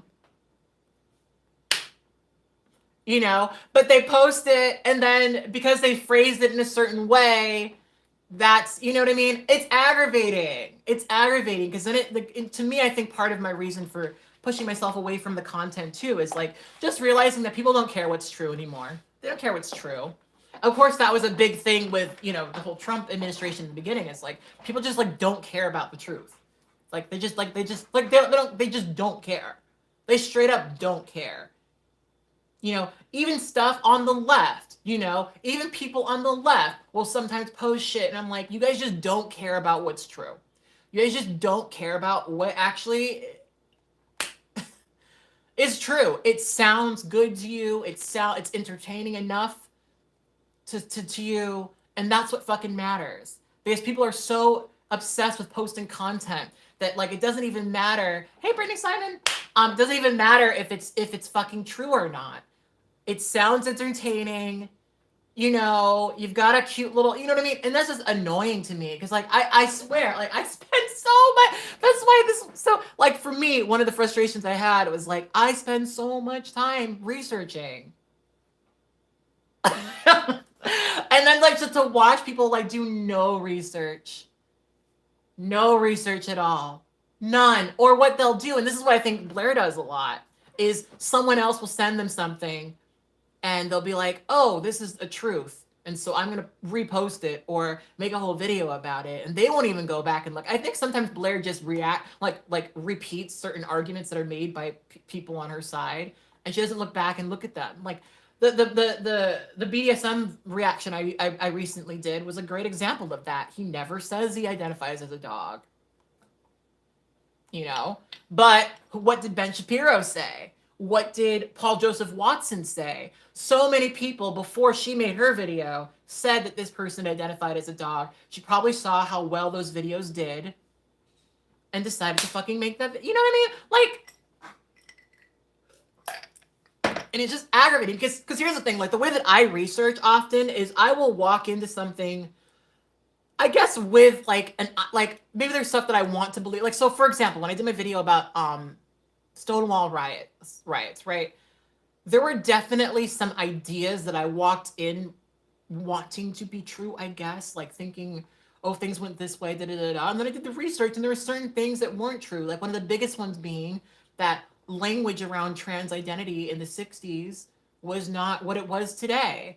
So sometimes understanding certain people in a modern context doesn't really hold up, you know? Doesn't really hold up, you know?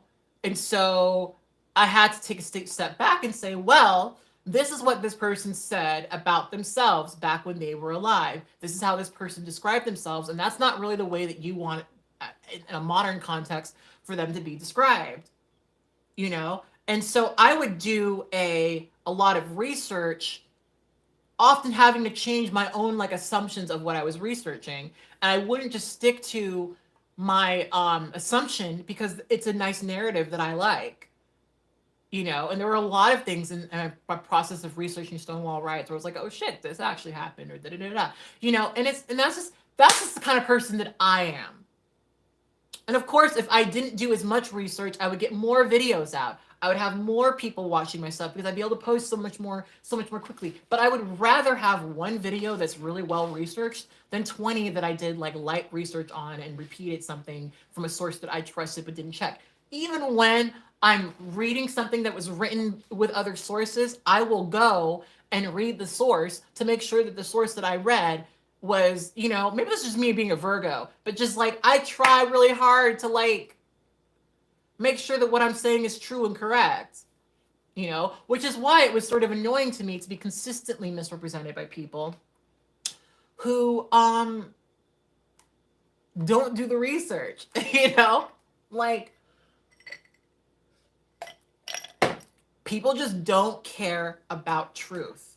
And that is depressing to me. That's very, very, very depressing to me. We should not just care about what sounds good to us or what makes a good headline. We should care about what's fucking true.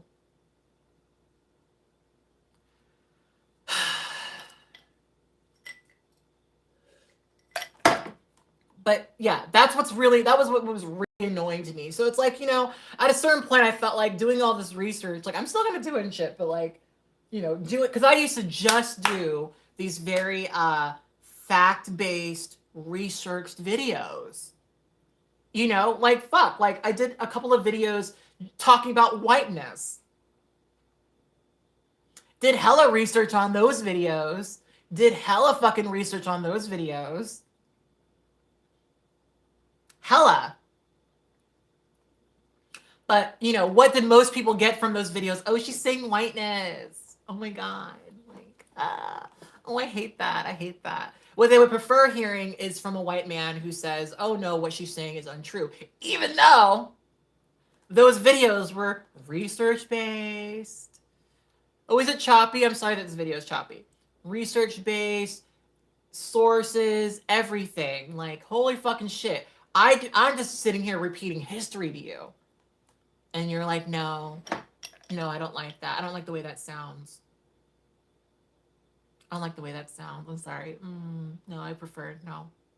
I would rather believe that there's a cabal of SJWs trying to take over the world. That's more reasonable. That's more realistic. That's more believable.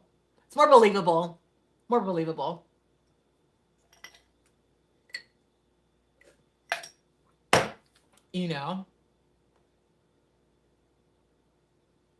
It's aggravating, guys, and that's why I had to stop making that content. It was just too frustrating.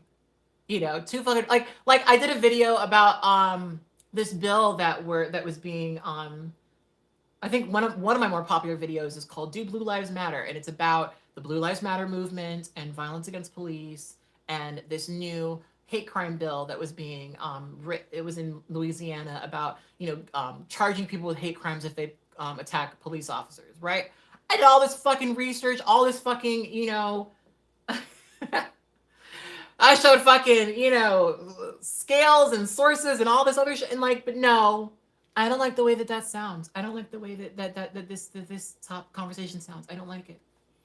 I don't like it. I don't like it. I don't like it. It doesn't sound nice to me. I don't agree. You got facts? Well, I don't like it. I disagree. I disagree. I don't like it. No.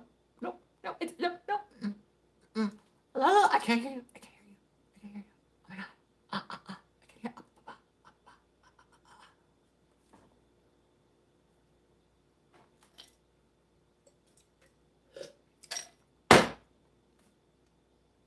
And it's just like, y'all are so, and then people will be like, well, Kat, you're just like, if you just came with this, like when you've made so much fact-based content for so long and people don't listen because it's not a convenient thing that they want to fucking hear.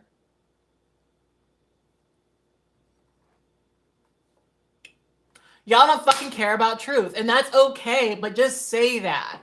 Say that, yes, this is true, but I actually don't want it,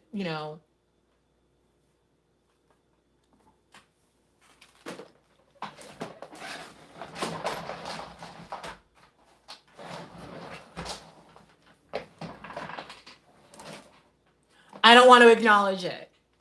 Just say that, girl.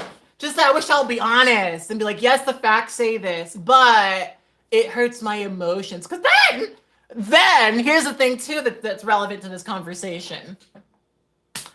I can only be emotional because I'm a Black person talking about this shit. I can only be emotional because I'm a trans person talking. I can only be emotional because I'm a woman. Like, I can only be emotional. I'm the emotional one. I'm the emotional one.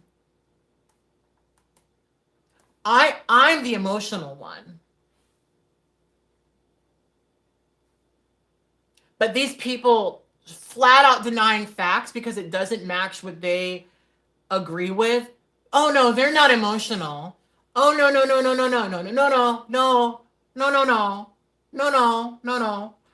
They're not emotional. Not at all. They're rational. They're reasonable. They've got logic and facts on their side. Facts don't facts don't care about your feelings, you SJW snowflake.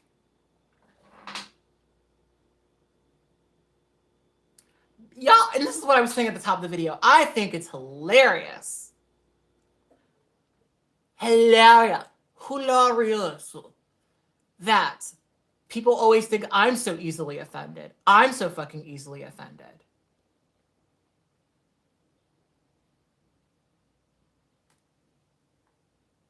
As opposed to you. Like, to me, what was always so, like, annoying about all of this fucking discourse is, like, you know, when I talk about shit like police brutality against Black folk, and I show you all these things, and I describe it to you, you're just being emotional and saying that you don't agree. That doesn't counteract what I'm saying. That doesn't counteract the, you know, the amount of people who are incarcerated. It doesn't counteract racism in the fucking, you know, policing. You know, it's like, come on, guys.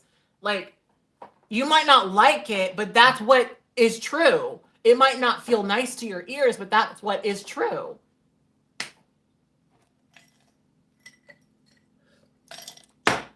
These people will storm a Capitol building and deny election results and cry because their fucking president didn't get reelected, but then say that facts don't care about your feelings, you SJW snowflake. Y'all are some emotional. Have you ever watched one of these fucking, like, Karens getting upset about having to wear a mask in a fucking in a fucking store? Like, listen to these people talk about this shit. Y'all are some sensitive little babies. Y'all are some sensitive little crybabies. Y'all, do you know how many people have, like, walked on eggshells around your ass because you're the sensitive one?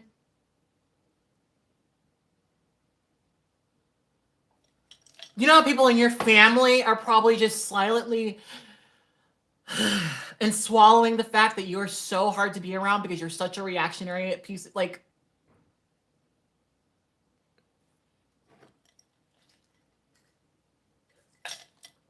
but I'm emotional. How dare I be emotional about people being killed? How dare I be emotional about violence and hate crimes? How dare? Oh my God, but I have to wear a mask and my president lost. Oh my God, that's the real oppression. No one's talking about the oppression against white Christian cis people in America. Y'all need to get over it. Like, I'm so sorry. I'm so fucking sorry. And that's what was so crazy to me. I really tried when I was younger to be like, hi, I'm going to talk about this stuff in the least offensive way possible and present it with all facts and truths. And I thought that that would work. I thought that that would fucking work. No.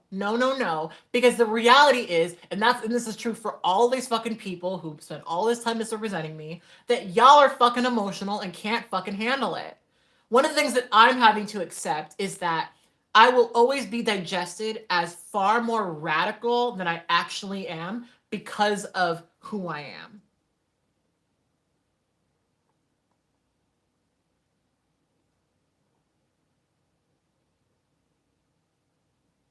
Always. I've never had incredibly strongly radical views about anything, but I will be seen that way inherently. You know, when it comes to the full breadth of my political ideas, I'm still fucking figuring it out. You know, I'm probably more leftist than I am a liberal, but I'm still figuring all this shit out for myself. You know, so I'm the kind of person who I don't really like to claim things strongly until I really fucking believe them. And I haven't really seen them because, frankly, this is another fucking conversation. This is another fucking conversation to be had.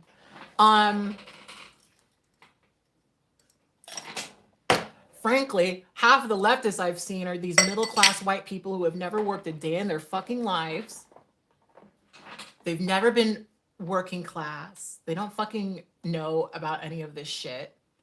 And it's hard for me to digest their conversations about leftist shit. And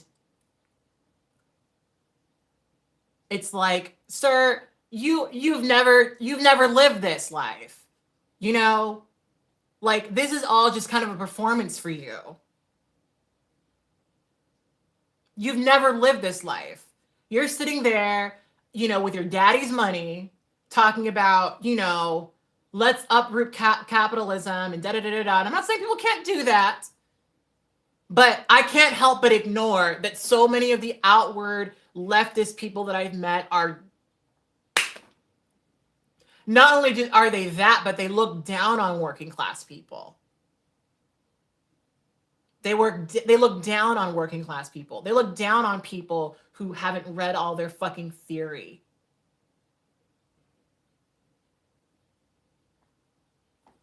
And they're only really invested in having these masturbatory conversations with each other. I like to live in the real world and function in the real world. You know what I mean? I kind of like that. I like thinking about what are some real fucking solutions that we can have that would be good for everyone. And I don't even really care which side of the leftosphere it falls on. But there's so much fucking elitism that I've seen from most of the people having very leftist conversations that, you know, I've just kind of been turned off by the whole thing and started thinking, what are some specific positions that I would like to work out? Do you know what I mean? That's where I'm personally at. That's where I'm personally at.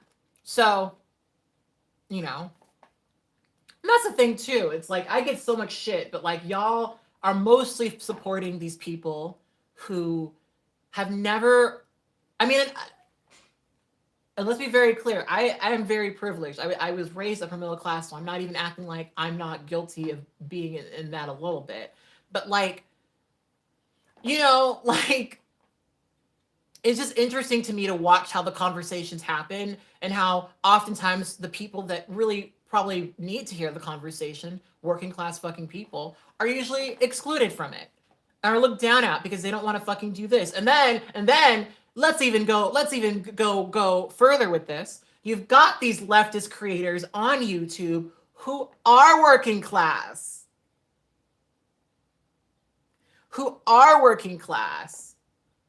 And people are less interested in listening to those people, but they are less interested in listening to somebody, you know. Let me stop going there. Let me stop. Somebody asked, am I drunk? I'm not. I'm very sober. What time is it? Hey, Google, what time is it? 10:39 a.m. Oh, I've got plenty of time. Like,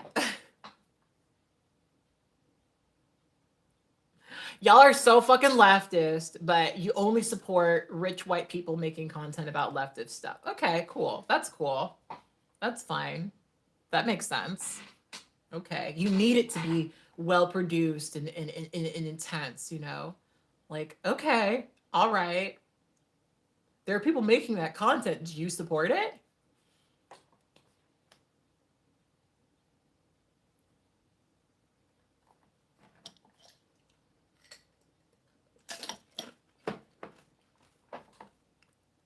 Because it doesn't seem like you do.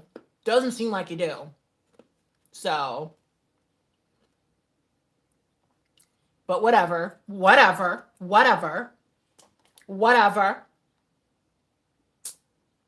Somebody mentioned intellectual media. Intellectual media, I love her. Intellectual media is making the kind of content that I once made forever ago.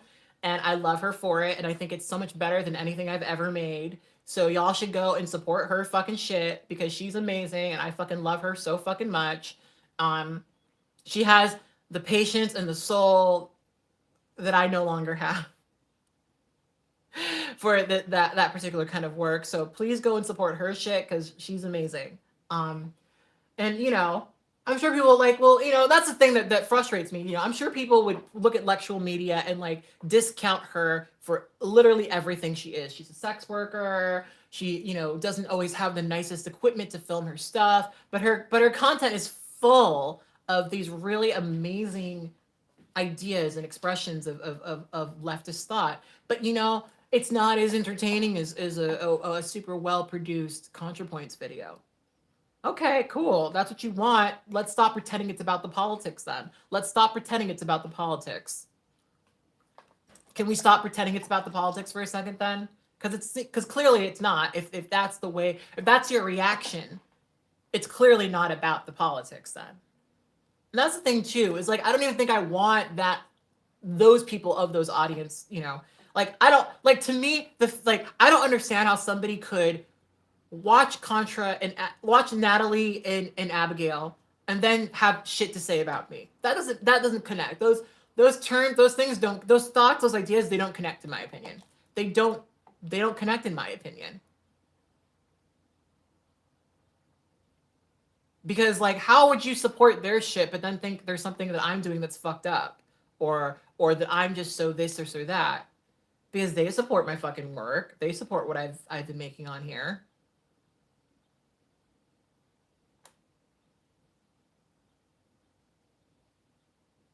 So like, what's the disconnect here? What's the disconnect? What's the disconnect?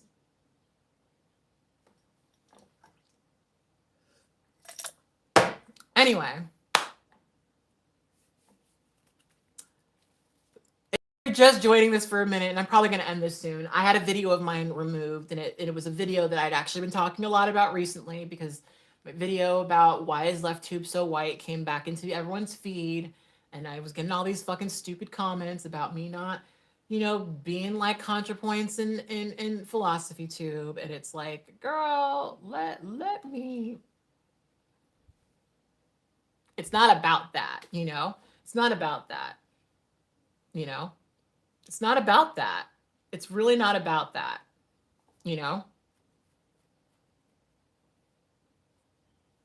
So, and somebody says you're not a real lefty if you have glossy videos. I'm not even saying that. I'm not going to even play into that idea that you can't have really amazing fucking videos and also be a leftist. I'm just saying that it's interesting that that matters to people. Like, it's interesting that that's important to you when what the conversation is or should be is their ideas. And if you support their ideas, it's confusing to me why you would be antagonistic to creators who are creating things that share their ideas, that are, you know, that express similar ideas, but don't create, you know, like what I just, you know, it's just, to me, it's like, if what you get out of a leftist video is that it was beautiful and entertaining, I don't know if it's really doing the work. Right. I think that they are doing the work for sure. I think, like, again, love their content. We'll never say that I don't, because I do, you know, but it's just interesting to me that that's what people get out of it. Oh, it was really beautiful and high quality. That's great. What about their ideas? Do you know what I mean? Like, what about, like,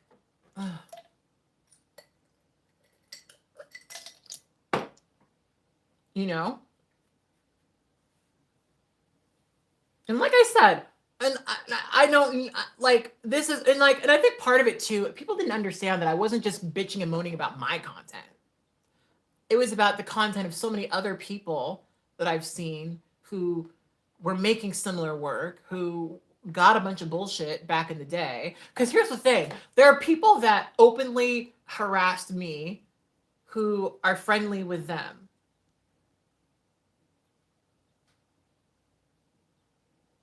You know, because everyone had this like awakening, and I don't understand this awakening because I'm not a disgruntled white person on the internet. So maybe y'all will have to help me understand. But a lot of people who were once these right-wing pieces of shit are suddenly not anymore like that, and they really, really support the work that Natalie and Abigail are creating. And it's like, oh, okay, y'all have this fucking awakening. Okay, y'all have this fucking awakening. Interesantes, very interesantes. You know, it's like, and it's pathetic to me. It's pathetic, you know, because even after they've had this awakening, they've still registered me as this like shitty, terrible person who hates white people, which is so weird because I spend so much time patting white people on the back. I really do. Too much time. Too much time. Way too much time.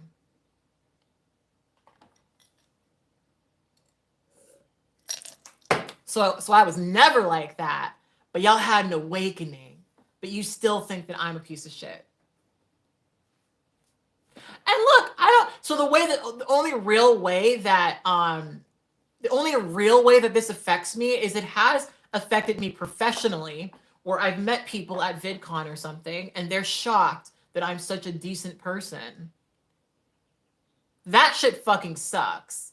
That shit fucking sucks. Like when somebody has bought into this idea, like, you know, I won't mention names, but there's like a very popular music streamer or music YouTuber who, when we ran into each other, I could tell that he was like very hesitant to be friendly towards me. Because I was friendly towards him. I was like, oh, hi, you know, like, I see your shit. Hi, how are you? You know? And he was like shocked that I was a decent person because his view of me was so informed by these people who fucking, you know, obsessively misrepresented me. And it was kind of crazy because it was like, I don't know if you to me, like, I probably when I was making a lot of those videos, my content probably, in my opinion, always probably came off as very nice. I feel like I came off a lot nicer back. Like watching my videos now, like my old videos now, it's like, it's kind of funny. In fact, let's watch one. Let me pull one up. Because so one of the things that will happen with me is, you know, sometimes people will have said, so because I'm a Virgo, I know I said that a lot, but one of the things that will happen with me is sometimes people will like say a lot of really shitty things about a video. And I will be like, well, shit, did I say that? Was I a fucking asshole? Like, I'll just go, let's watch the, let me see. Let's look at my popular videos. So my 4th most popular video, Do Blue Lives Matter, right? Let's just, if you haven't seen this video, let's just quickly give it a little view. A little, now ignore all of my tabs. Yes, I am a tab hoarder. Ignore that. Just ignore it. It's not there. Don't worry about it. Let me see. Remember this intro, guys? Remember this fucking intro? This is OG katblaque. Y'all don't know nothing about this. I don't know nothing about this. This is uploaded in 2016. Y'all know nothing about lyrics. Didn't Martin Luther King say that cops were the least protected demographic in America? I'm pretty sure you said that somewhere. Like, bitch, listen. The way I used to walk and talk. When Black women started Black Lives Matter, it was more than just a hashtag. Look at me, bitch. It is a movement Look at me. My fucking yarn Black locks. Lives Matter. It started in 2012 as a response to Trayvon Martin's murder, specifically because of how he was like, listen to how I'm talking. Justified after his death. Black Lives Matter is a movement that seeks to draw attention to how state violence impacts Black people. And of course, some people really don't like that. Some members of law enforcement see the hashtag as an anti-cop movement that seeks to attack Bitch, and disrespect I'm so fucking, like, educational, you know, polite, you know, nice, friendly. Thus, the hashtag Blue Lives Like, 53, which has been nicknamed the Blue Lives Matter Bill. This bill seeks to include law enforcement. Bitch, I'm a teacher. Into the definition of potential victims of hate crimes. Hate crime legislation. Right? Is this PBS? Exactly. Characteristics that can't or shouldn't be changed. As society has progressed, these laws have been adjusted. Look how nice I am in this video. So the way people were, see, the comments are turned off. The way people were commenting on this video, I genuinely thought, I dead ass thought that, like, I had said some really crazy shit. Ugh, do I even want to turn off? Let's, for a moment, enable comments so I can fucking see it. I remember being like, oh my God, I'm really saying some like intense, fucked up shit because of how people were reacting to it, you know? Where are the comments, girl? Okay. Let's do that. And let's see what, just to do a quick little review. So this video got 17,000 dislikes, 8,000 likes, right? top comment. Yeah.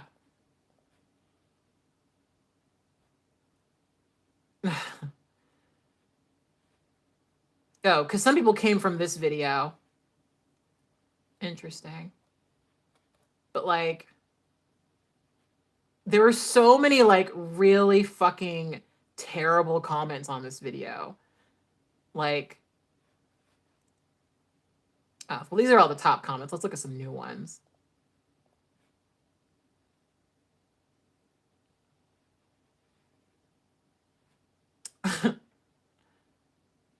Blue Lives Matter was not created to counteract Black Lives Matter. It's created because cops getting killed because they're cops. Okay. Like,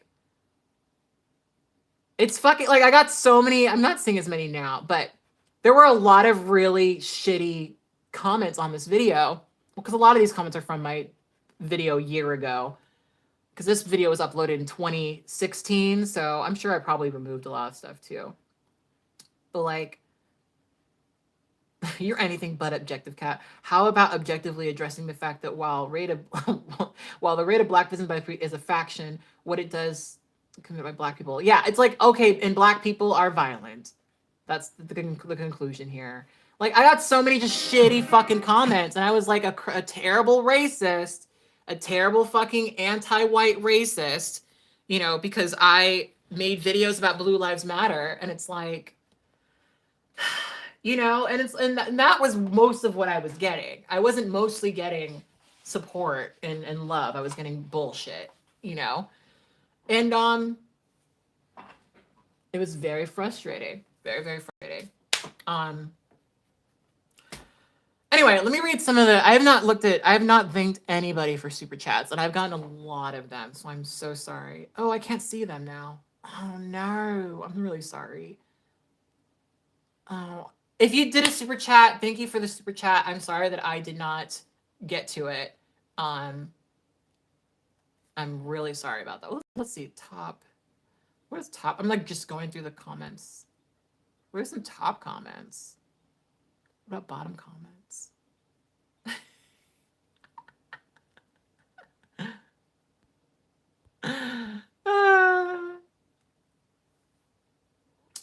But yeah, I remember that like that comment section was like really aggressive and like really bad. And it was so crazy because I was so polite and so nice and so respectable. Thank you, Ethan. Am I keeping this video up? Yes, probably. But yeah, it's like, I thought that if I said, oh my God. Sorry, there's a squirrel that just jumped in front of my window. It's really fun. I thought if I said certain things a certain way that people would hear it and would react to it differently, but no.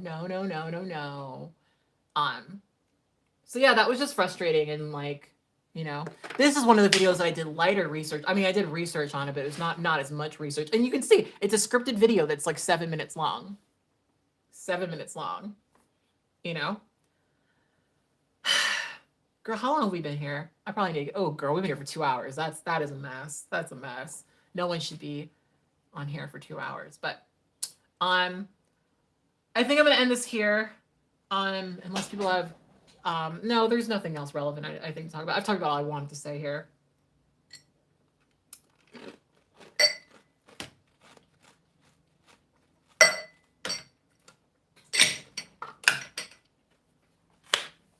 Like,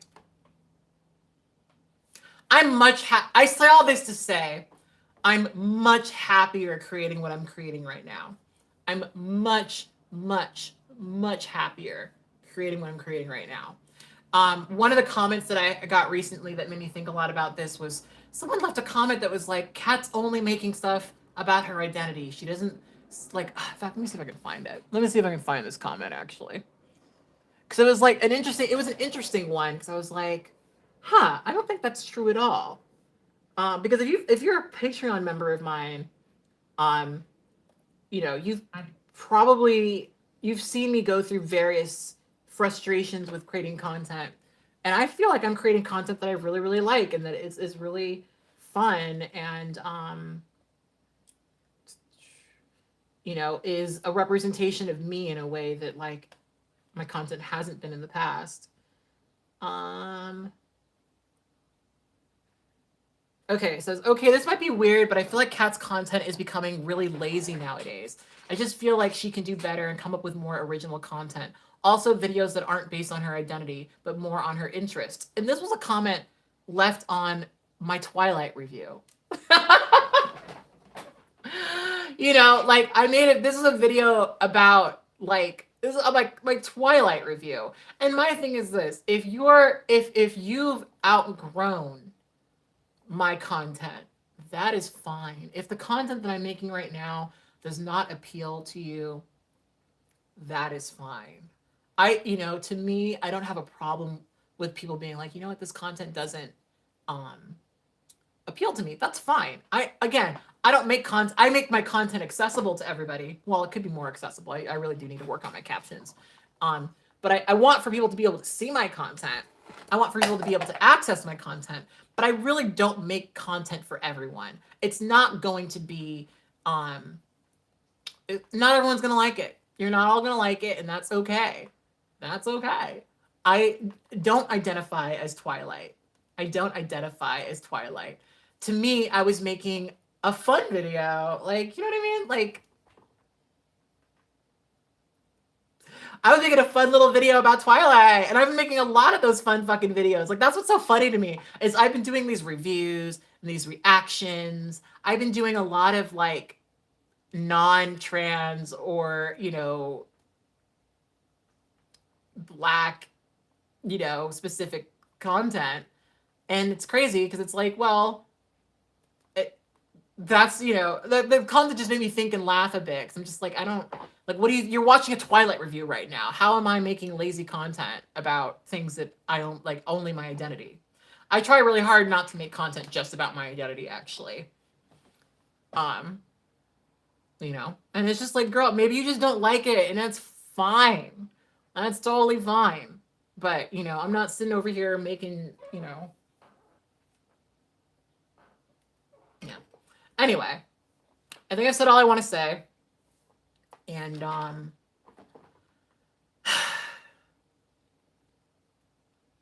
people be annoying. Here's the thing. I will always have a hard time with praise. So none of this conversation has ever been had because I just need people to kiss my ass or tell me that I'm amazing or stop. Alexa, stop. I don't need that. I feel weird about people being like, oh my God, you're amazing. This is me. So this is not at all why I had that conversation or I'm having this conversation.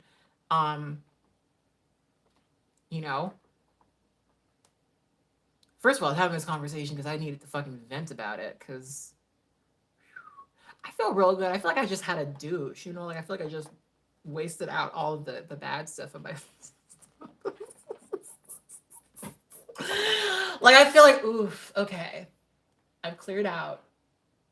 And that was good.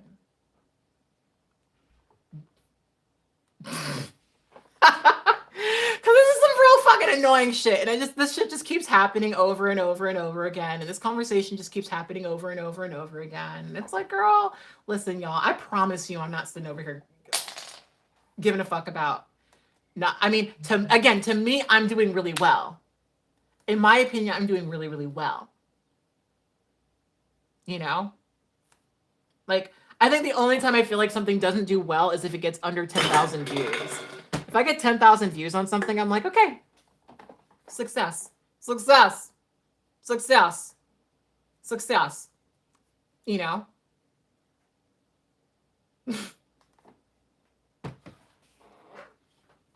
That's how I personally think about it. I promise you, I'm not sitting over here being sad that I don't have enough videos.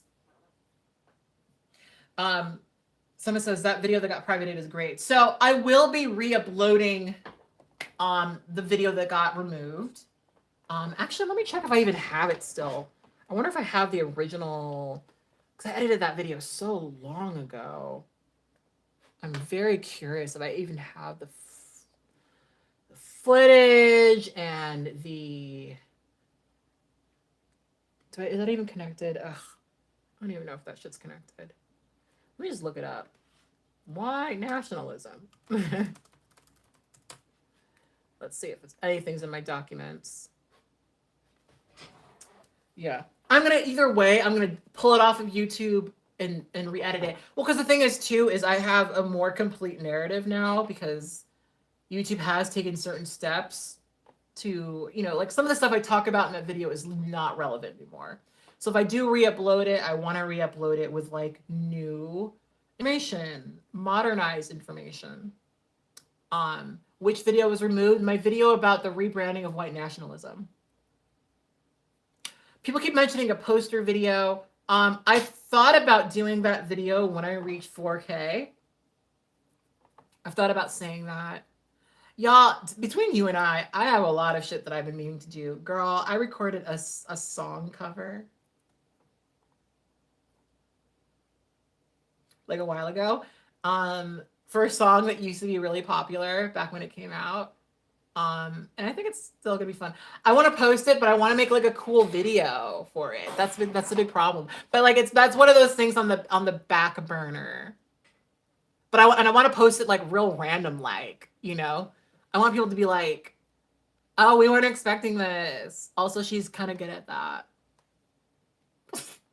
Yeah, so that's a fun thing too about where I'm at as a creator now. Is like I really love the idea of trying new stuff. Trying like random shit. Like I think that my content can be kind of chaotic because I'm always just trying to do new stuff and different stuff. So you know, I like the idea of just like, hey, here's some really random shit. You know, in fact, I may or may not edit this. Ugh. I have a couple of VR videos that I've been wanting to post and share with you guys. I don't know, like that comment was interesting for me to read because it's like I'm doing so much like non-identity based content right now. So, you know, there's a lot of stuff. There's a lot of the elusive chanteuse. No! Oh my God.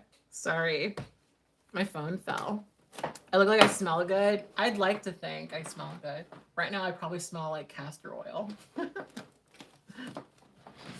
But yeah, I mean, I have a lot of really fun stuff that I want to create. So I'm just trying to have a good time with this, y'all. Because here's the thing. Finishing my point about the re-election. Like, I genuinely, and I don't think this was obvious, but like, I genuinely thought that Trump was going to get reelected. And I was like, you know what? I want to create fun content. I don't want to sit, because the thing is, like, making this political content, like, even without all the bullshit,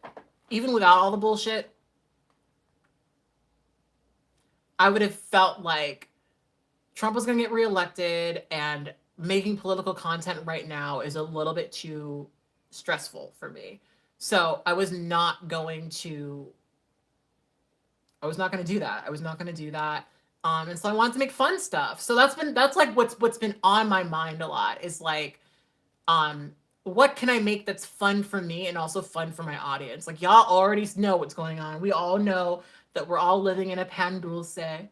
We're all living in a panoramic right now. We know that. We all know that. We don't need to talk about that or have like a million videos about it. We know that. So let's like have a good time. Let's escape. You know what I mean? That's kind of how I was thinking. Is like, I know that people are stressed and sad right now, so let's have more fun. Let's just have more fun, you know, because I had to really start thinking about, you know, how my audience is digesting my concept, my content, you know, and like, I know that for some people, make my back-to-back political content back in the day was like stressful to them. And I didn't want to be an extra stressor, you know? I really didn't want that to be an extra thing to stress you out, which was never like what I wanted to make content about in general. But like, you know what I mean? Like I wanted to have something that was enjoyable for my audience, you know? And that's kind of really what it is. Because I have to think about myself as like my you know, your friend in quarantine. These squirrels, they're so cute. But yeah. We're all gonna get through the paranormal together, you know.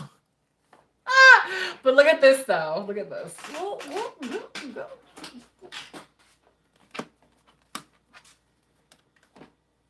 What will the sort of will? Yep. Yep, that's how we're doing. That's how we're doing. We're you know. But then also, like at the start of this, you know, Pandora, I definitely thought like things would be so much worse than they are now. Y'all have to understand, like I do occasionally fall into a fairly fatalistic mindset. I was like, bitch, we need to start preparing for the apocalypse.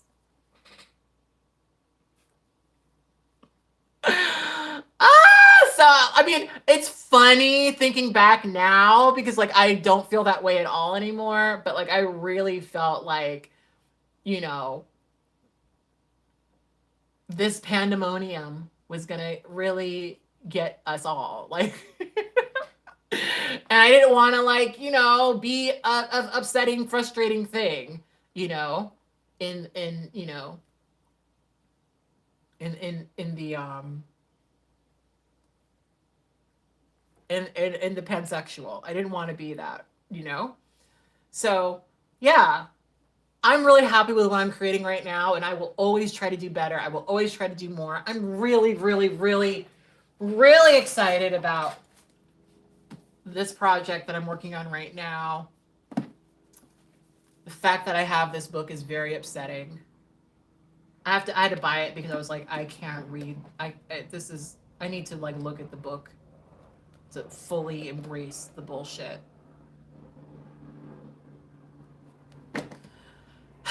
I think that this, when I finish it, is probably going to be my favorite video essay because of just what I have planned to do it. What I'm planning to do with it is what I meant to say. But yeah, I'm always trying to outdo myself. I guess that's what I'm trying to say. When it comes to me trying to compete with other creators, I'm competing with myself. You know, I want to be able to look at my new thing and be like, this is better than the last thing I made. You know what I mean? I want to be able to do that. That's for me what drives me as a creator. Not I want to be like these other creators, because I don't. Am I inspired by them? Yes. Yes, for sure. Like I really want to start like watching more people who do reviews, just to know how I can do my reviews better, you know, but I'm not competing with anybody because I'm myself, you know, and nobody is me. Nobody is me. So, and that's the thing. I still don't know a YouTuber who is me, like similar to me. Like who? Like I know people are similar to parts of me, but how many Black, you know, trans, polyamorous, BDSMers are on YouTube who are also illustrators and animators? Like there's not many. I can't think of any. So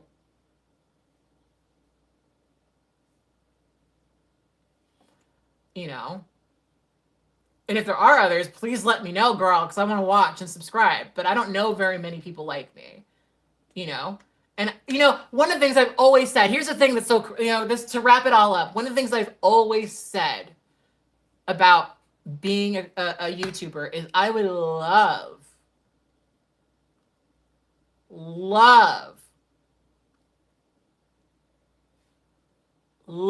to get to a point where there were so many people doing what I was doing, having the conversations that I was having, to where I felt like I didn't need to do it anymore. I really would love that. I would love, because here's the thing, because I am as unique as I am, you know, I usually am the only one like myself in any room that I'm in. Any YouTube event I'm at, I'm usually the only person. I'm usually the only person. You know? And it would be great if that wasn't the case. Like when we had the opportunity to go to the White House I was one of 2 Black women in the group. There were several Black men. Um, but it was me and Hey Fran Hey. Yeah, it was Hey Fran Hey. Only 2 Black girls. I was the only trans person. And there are some Black women who I think should have been there, you know. But you know, I think sometimes people are like, we've got, if we hire Kat, if we hire Kat, we you know, cross off all the we've got a Black person, we've got a woman, we've got a Black, you know, a trans. It's like, just hire me and that's it. And I would love for, you know, to have like a long list of like people who are like me to be like, oh no, you should invite this person instead or as well. Do you know what I mean? Do you know what I mean? Like, I would like that, but I feel like there's not a lot of that. There's not a lot of that. And I am often tokenized, you know. And I know that I am. I know that when YouTube invites me to shit, girl, I'm the only Black trans person who got that memo. You know? I'm definitely not the only one on YouTube, but I'm like the only one who gets the invite often. You know? And so I would love to just be so inundated by creators who embody shit that I embody, that we've got like a group of people. Because here's the thing, y'all. Look, for better or for worse, I will always feel very thankful for YouTube as a platform. I always will. Always. So I can't, you know, YouTube, oftentimes when YouTube has had me come in and talk to them about stuff, it's been, ooh, girl, let me tell y'all a funny fucking story. Can I tell y'all a fucking story?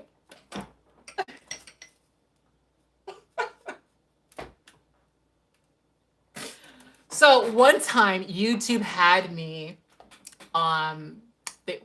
we did this event where we had a bunch of lawmakers come and like look at our stuff. And all I was told was that we're having lawmakers look at our stuff and we're talking to them about our stuff, right? And so I go to this event. It was at the Santa Monica office, and I have a little table with my YouTube channel up and things like that. And then I start looking at the paper, and it was an event for Latinx creators.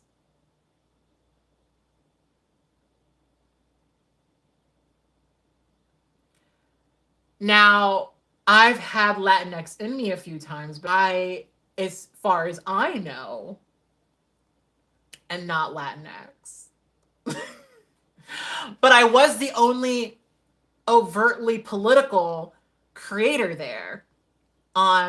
Everyone else that was there was like, you know, there was a beauty person, you know, a comedian. There was one guy who did like hip hop history and stuff like that. But I was the only person there that did politics.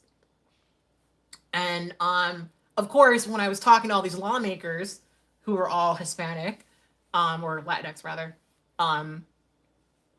they were really interested in what I was creating because A, I love YouTube, and I'll talk about how much I love YouTube for free. But also I was making stuff that was relevant to what they were interested in. They, of course, like the other stuff, but they were mostly trying to think about how they can use YouTube as a platform to, you know, do their work.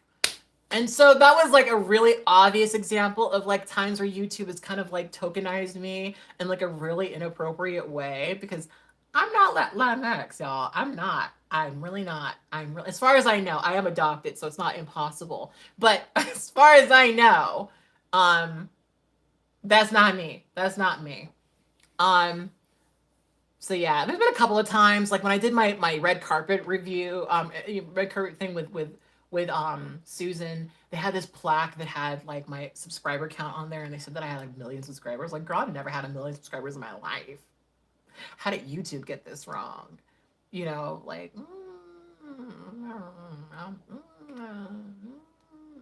you know, just little shit. So like, I know that oftentimes I've worked with YouTube in like a way that where I'm tokenized because I have a YouTube story.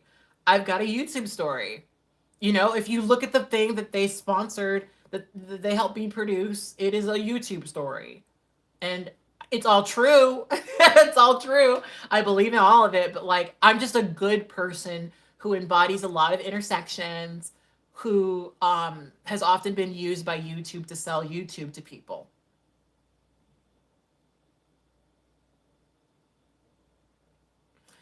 You know, so I'm aware of that, and my whole thought process with it is I'm making space for people who are going to come after me. You know, so even if we're talking about Natalie and Abigail, you know, I'm really happy that they exist. I'm very, very happy that they exist and they're making this content. Love it. Love it. You know. And honestly, I think part of what I was dealing with too was I felt really obligated in the past to make certain content. That definitely was hard because I really felt like I had to make content about certain things. And yeah, that was sort of stressful, honestly. That was very stressful.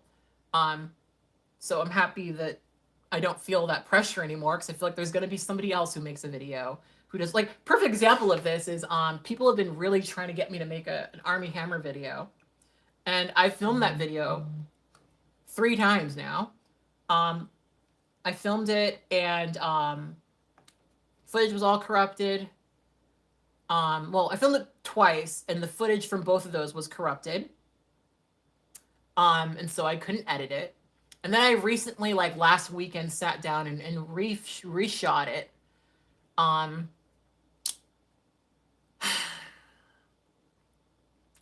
But I just don't feel drawn to fucking editing it. I don't feel drawn to editing it at all.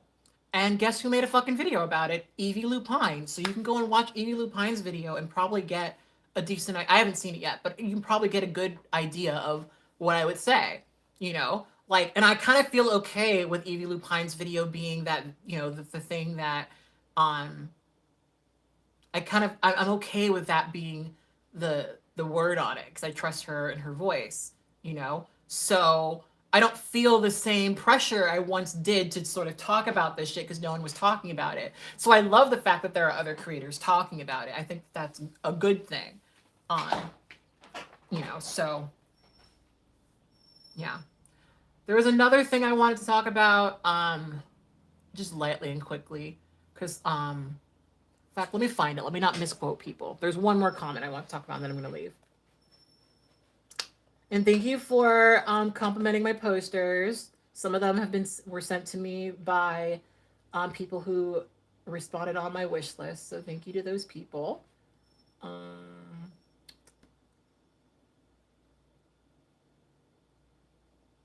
Also, I see that Markle 9000 has been in this chat, and you have top comment on these comments. Fuck, what was the comment? It was something like, unfortunately, Kat is a bad representative, and I had like interesting thoughts about that. Here, let me see. Let me find it.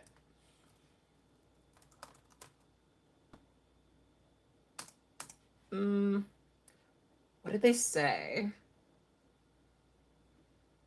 Oh shit, there are so many new comments on this video. On this post, rather. Oh, it was well, actually I responded to it. Let me read it. Because this was like an interesting one too.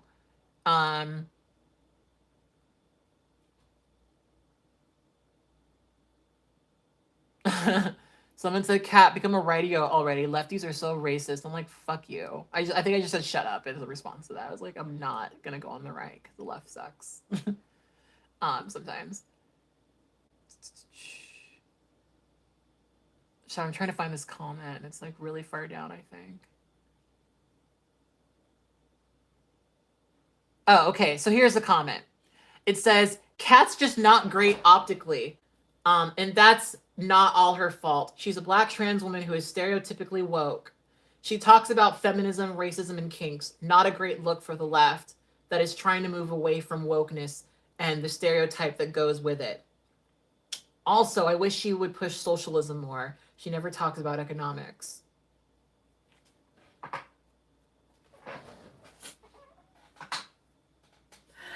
So the thing about that particular comment that was so funny to me is both Abigail and Natalie have made content about kinks and did it before I made any video about BDSM.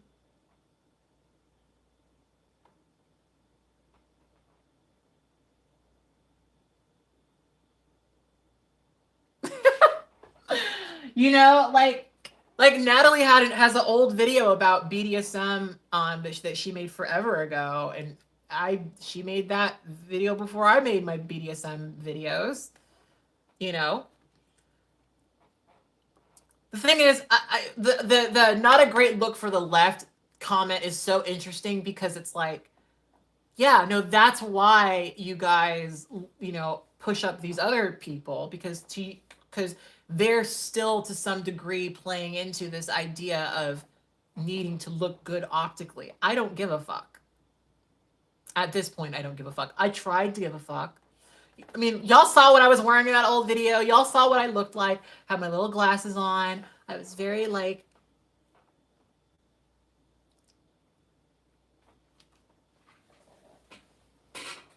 you know, like I was very respectable. You know, I was very fucking respectable. And like, it didn't work. You know, it didn't fucking work. So I didn't talk. Like back when I was making those videos, I was like, I was trying to pretend that I wasn't even a person who fucked.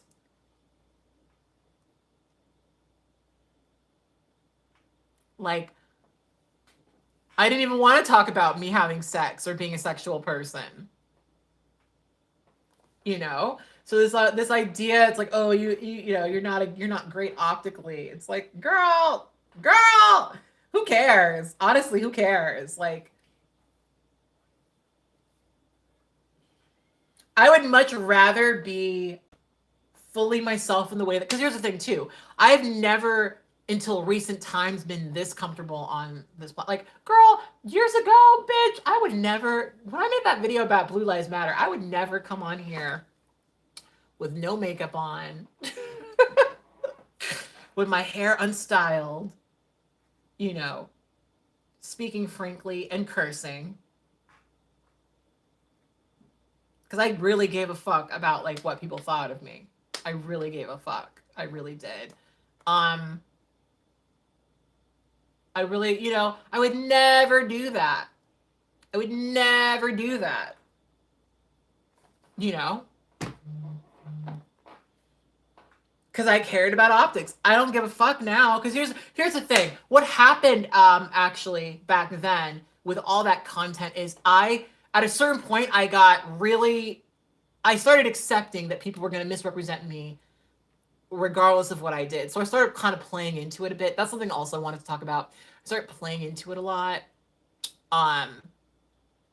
You know, I genuinely was like, all right, y'all gonna fucking disrespect what I'm making anyway. I'm gonna fucking just fully lean heavily into it, you know? Which is why, so like, for example, I had like White History Month where I talked about whiteness. Like, I was like, y'all are just gonna not hear what I'm saying at all. So let's just lean into what the misunderstanding of what you think me to be. You know, let's just fully lean into that. Cause, you know, but of course that was giving those people way too much power. You know, I should not have been invested in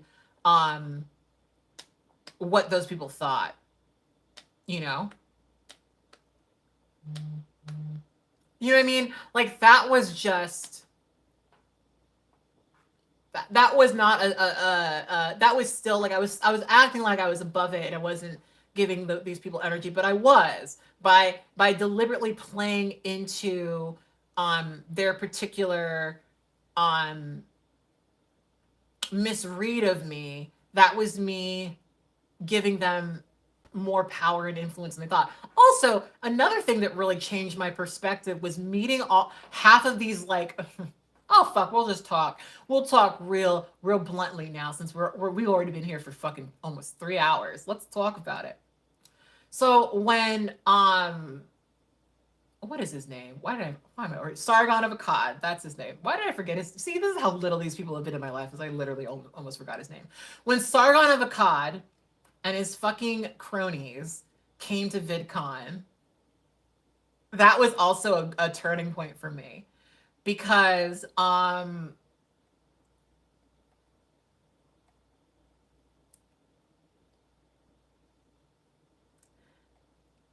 not to be a bitch about this or whatever, but like,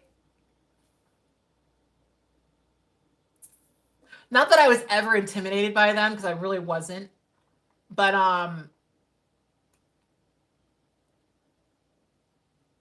they're very much, let's put it this way, they're very much not intimidating in person. They think they are. They think they are. But they're very much not intimidating in person. Like, I can just tell that, like, socially, I you know, oh, how I say this without sounding like a complete bitch.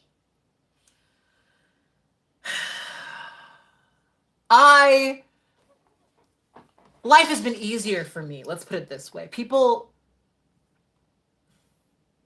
how to say this? I'm trying to think of a polite way to say this that doesn't make it sound like a total bitch.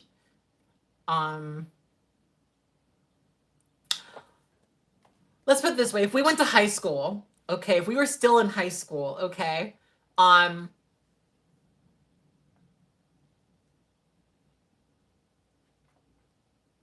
I would be in ASB and they would be in the Dungeons and Dragons Club. And there's nothing wrong with that. There's nothing wrong with that. But down to the Dungeons and Dragons Club, LARPing, they would be in the Dungeons and Dragons Club. Okay. And they'd be being put in lockers, and they'd be being put in trash cans. And that's how they carry themselves through the world. That's how they walk and move through life. I'd be in ASB, they'd be in Dungeons and Club. And that's really just what it is. And honestly, that's just that on that. I don't really know what more to tell you. And it was just the sheer obsession, the obsession with bothering Anita Sarkeesian, going to every one of our panels, thinking genuinely that I was fucking offended by a bunch of goddamn nerds.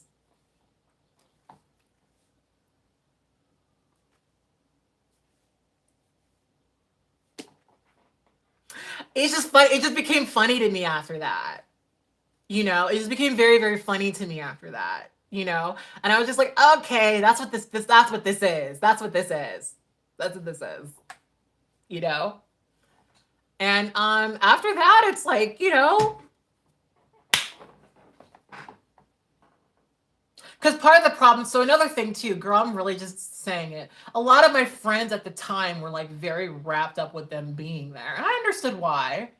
I totally understand why, but I just couldn't. Like, I really couldn't, because of course some of these people have like made content about me, of course, but like, I never gave these people that much power, not really.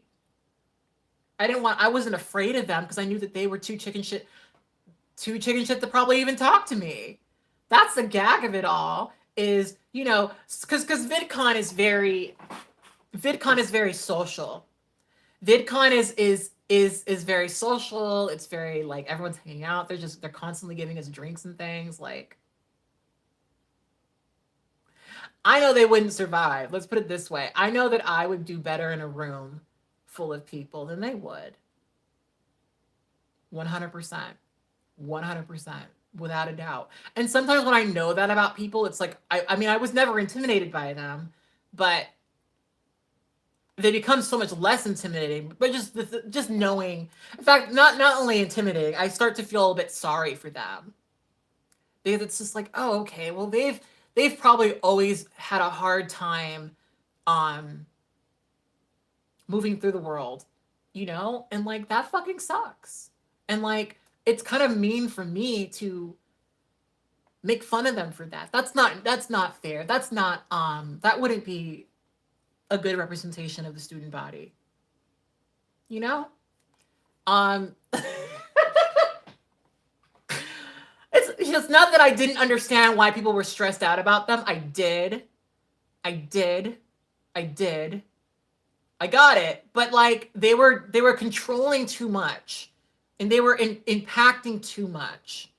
And they were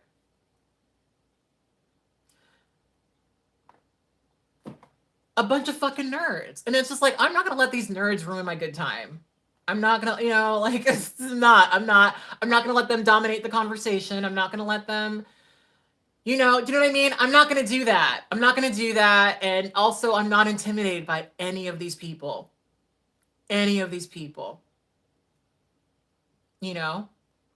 So that just kind of is what it is. And so that was kind of a very sobering moment for me, because a lot of the people, a lot of my colleagues were like obsessively talking about them. Like we were like in this Facebook group, and all I could talk about is those people. And I was like, girl, they're not that important. I promise you they're not that important. I promise you they're not that important. And so I actually had to distance myself from some of that stuff, because like, I just couldn't.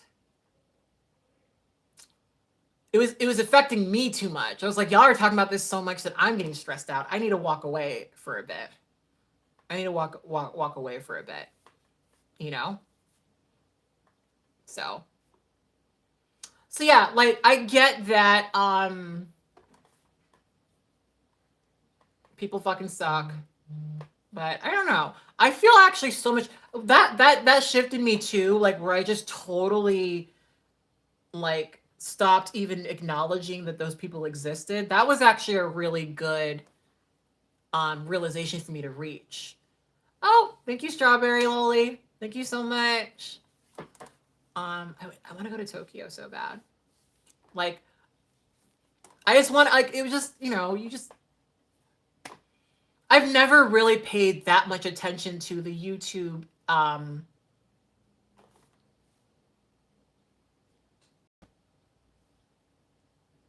ecosystem.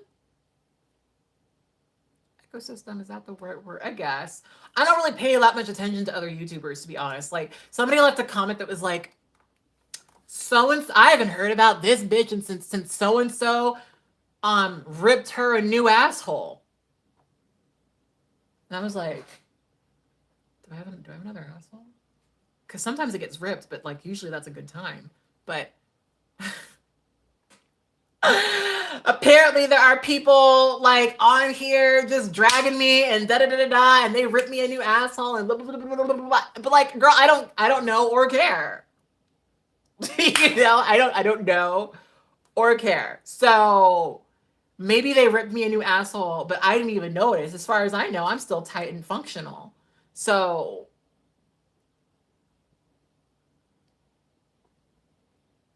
if a new asshole was ripped, I haven't noticed it. I don't feel that. I don't feel that at all, personally. You know? So they must not have been good at it, because usually when it gets ripped, usually when my asshole gets ripped, I usually feel it. You know, it's usually like impactful.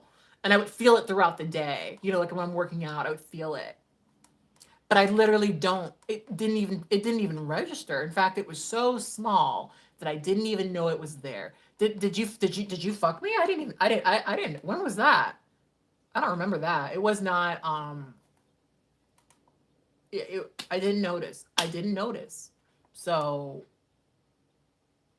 you might have thought you were beating it up, but personally, it didn't register on my timeline of sex. So I'm just saying.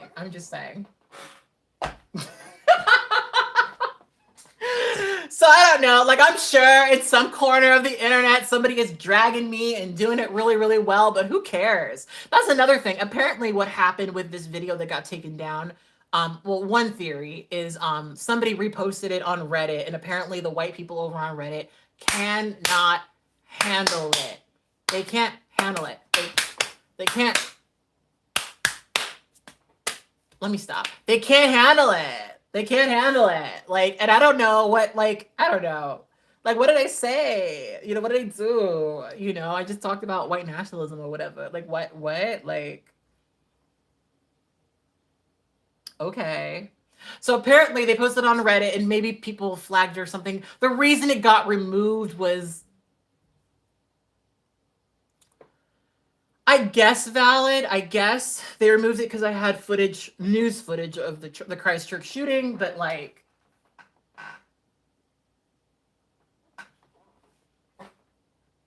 after like, fuck, 2 years? How long ago did I upload this video? Let me see. Let me actually see how old this video. I think I can still, actually, can I even access it?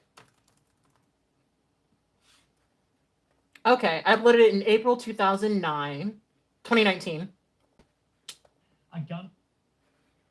Yeah. In fact, I can't make it unlisted either. How am I going to download it?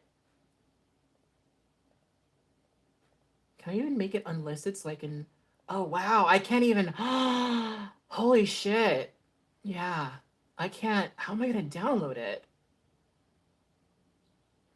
Oh, that's really annoying. How am I going to download this video? Is there a way for me to download it? Some... Copy debug. Oh my god, how am I going to download it? Well, that's really fucking annoying. Hopefully I have the original. I'm sure I have the original file somewhere in my files. But yeah, I mean,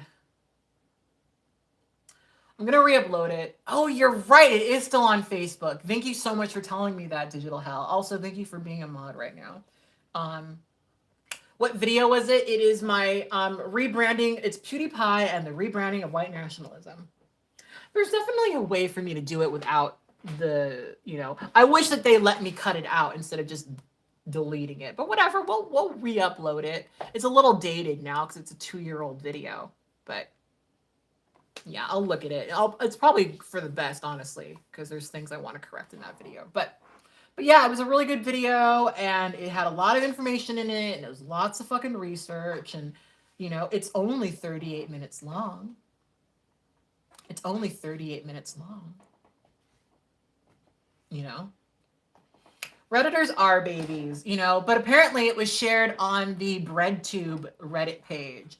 I don't look at that. I only use Reddit for pornography, so I don't know what you guys do on the BreadTube. You know, you kids in the BreadTube, you know, Reddit page. You know, what do you guys talk about? You know, like, what do you do there? Like, you guys post bread recipes? That's fun. That's so fun. I love that you do that. That's so great. I'm happy you guys have a place to do that. I'm happy you guys do that. You talk about bread, like the tube, like put it in the tube, bread in the tube. Okay, that's fun. I love that. That's awesome. Oh my god.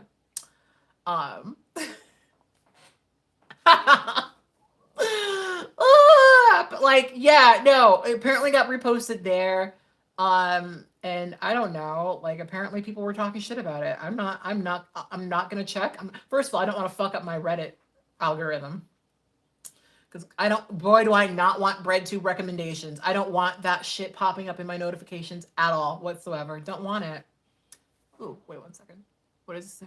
Red thread was a bunch of people bending over backwards to justify not consuming content that was created by anyone but white people. Disgusting to see. Wait, really? So you saw the thread, Kathleen? Because the thing I have noticed is, like, because so many of you fucking leftists, who used to be on the right, you still support those, like, misunderstandings of me, you know.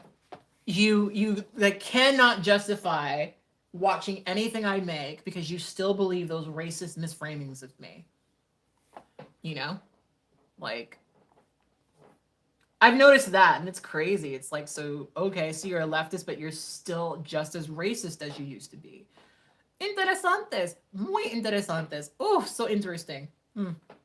What's that about? What's that about? Like, I'm so glad that Natalie and Abigail brought you to the right side. They inspired you to really, like, not be racist anymore, or, like, not be fucking, like, on the right. And, like I was a white nationalist, but then I saw a ContraPoints video, and now I'm different.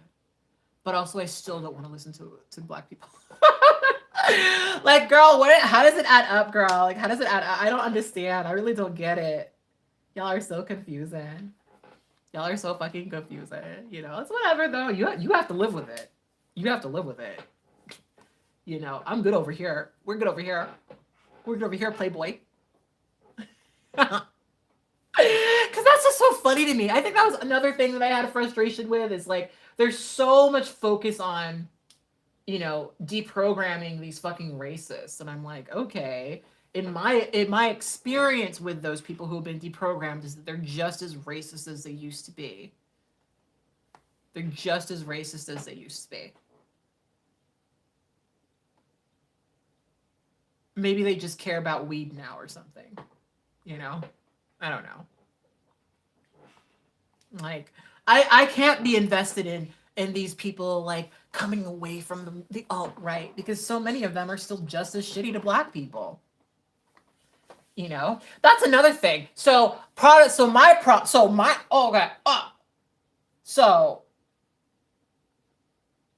as a Black person, I'm always, you know, going back to this comment, you know, all this identity politics stuff, you know, like, it's all the identity politics, like a lot of these leftist folks, like this person was talking about how I'm stereotypically woke. In what way, baby?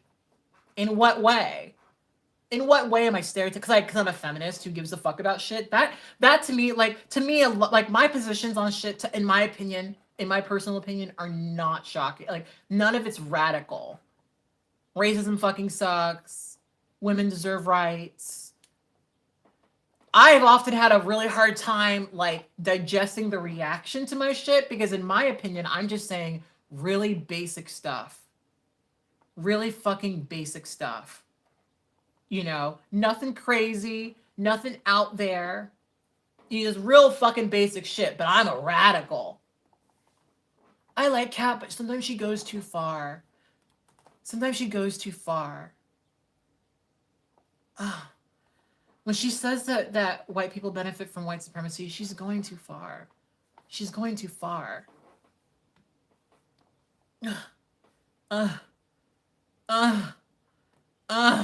She's going too far. Oh my God. She's so pushy with her narrative. She just said white supremacy sucks. That's really far. Really? All white supremacy? All of it? Every last bit of it? Oh, okay, shit. Okay. We're just stereotyping white supremacy now. Wow. Wow. Wow. Oh my God.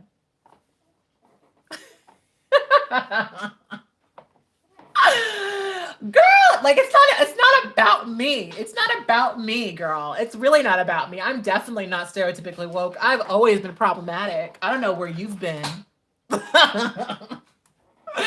I don't know where you've been, but I'm definitely not stereotypical. I mean, but if that's what stereotypically woke is, why is that a bad thing? That's what. See, this is the stream. This is the thread that I have an issue with. If what I'm saying is so bad, what do you disagree with? Like let's talk about it. Let's talk about it. What do you disagree with? You disagree with trans women getting you know, me believing that trans women shouldn't get killed? That Black people shouldn't experience race? Like, what are you really disagreeing with? What are you disagreeing with? And that's what's so funny. I mean, because that's the thing too, is I often get people that will be like, you know, I like some of Kat's stuff, but I disagree with her on other things. And I'm always like, okay, so what do we disagree about?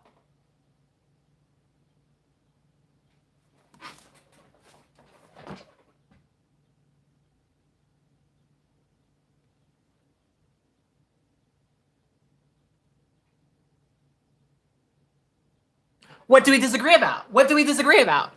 Like, what do we disagree about? Let's talk about it. Let's have a conversation. Let's talk about it. And usually people don't say anything. They can never say anything. Like, most of the time where I'm like, let's talk about it. They don't have anything. Very rarely have I said, let's have a conversation about what do you disagree with me on? And they usually don't have anything. Like, there have been a couple of times where people have been like, you know, Kat, I disagree with you on this. Like, so for example, I don't personally believe everyone who rejects a trans person sexually is a terrible transphobe. That's a thing that people disagree with me on, you know, occasionally. And I'm like, okay, cool. We can fucking talk about that. You know, let's have a conversation. But most of the time when people say they disagree with me, they don't really have anything solid. And then sometimes when they tell me the thing they disagree with me about, I'm like, well, I don't believe that. I don't, you know. just say you don't like me. Just say you're not interested in me as a person or of my content, instead of being like, well, we disagree, because you usually don't disagree with me. You probably really don't. And then what's so funny is that, like, sometimes we'll have conversations, be like, oh my God, we like, this is the thing too, like with my rebranding, like, I have a different approach to stuff now, but I haven't really changed my opinions about things. Like, I'm still just as much of a feminist. I still believe in just as much of intersectionality. Like, this, none of my feelings about this have really changed. But now some people are like, oh, you know, but I really like you now. Okay, well, I still feel the same way.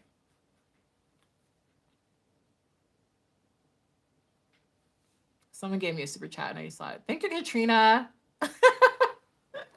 Look them in the eye, make them sorry. Yeah, because it's just like, that's, to me, it's so funny. Because usually when they have reasons, there are none. And it's just like, and that's why that is why I'm not gonna, you know, like when I made that video, I didn't want to jump right to like, yes, and these people are just racist. But like, at a certain point, it's hard to ignore that that's what it is. Oh, I didn't see C. John. Hey, C. John. I'm probably, no, I can't go on. Oh, I might go on. I probably will go on Twitch later. Like, I don't know. It's just like, y'all just disagree with me, but like disagree with me. That's what was always fucking frustrating. It's like most of the time, the vast majority of time when I've had a conversation with people about what they disagree with me about, they're not disagreeing with me about anything that I actually believe in. And that is frustrating, because then when that is so common,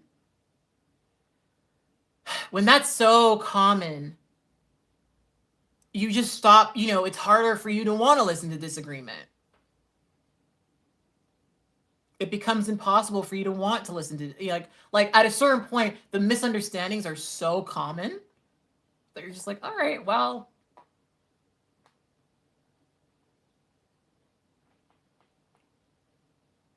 It becomes harder to listen to people who genuinely do have good criticisms. I love when I come across like a really good criticism of what I've actually said. Thank you, Sniper Queen. Yes, I am katblaque, all one word, on Twitch. Because that's my thing. You know, again, I am from the old days of YouTube, and I remember when people used to genuinely sit on the opposite side of the table, and they would listen to this side, and they would listen to that side, and there was a genuine conversation, and things weren't as toxic as they are now, and there wasn't this obsession with just looking like the coolest person on stage, when people like actually talked about stuff, you know. And for years people were always like, well, why don't you go on you know, one of these people's pages? Like, so many people were like, why don't you do streams? You should do streams. Can you do streams? My favorite YouTuber is doing a stream. Can you do a stream with them? Can you stream? Can you help them understand who you are by going on a stream?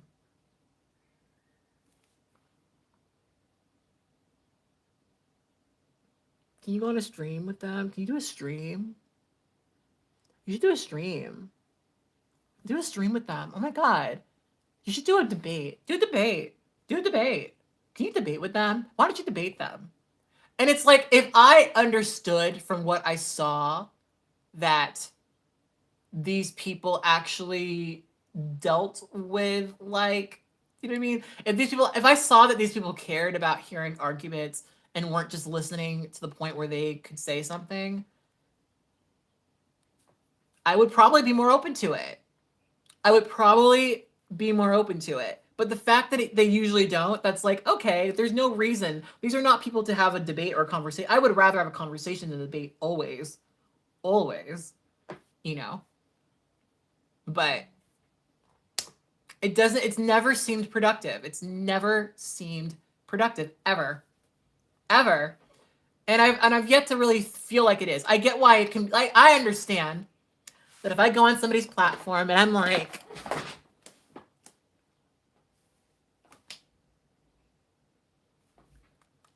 But maybe, just maybe, someone would be like, okay, maybe that Cat Blaque girl isn't as bad as I thought she was. Wow. Maybe she like isn't as bad as I thought she was.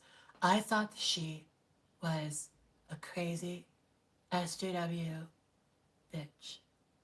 But like, now that she's come on his stream and I've heard her talk, you know, now I literally, now I see that I was wrong. I was wrong. I was so wrong. Why didn't I just listen to her? My thing is, why didn't you listen to the content in the first, like, that's the thing. My shit is so, like, just watch the, like, if you want to know how I feel about almost anything,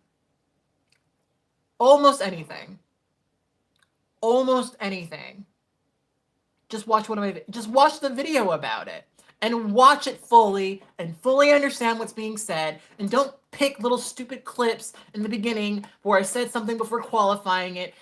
Respond to the full argument. Respond to what's fully communicated. Respond to the full message, not the beginning part so that you can say something stupid. Don't click through and you know, pause every fucking second. Watch the whole thing, understand what was fully said, and respond to the full argument. But people don't fucking do that. They don't do it. They do not do it.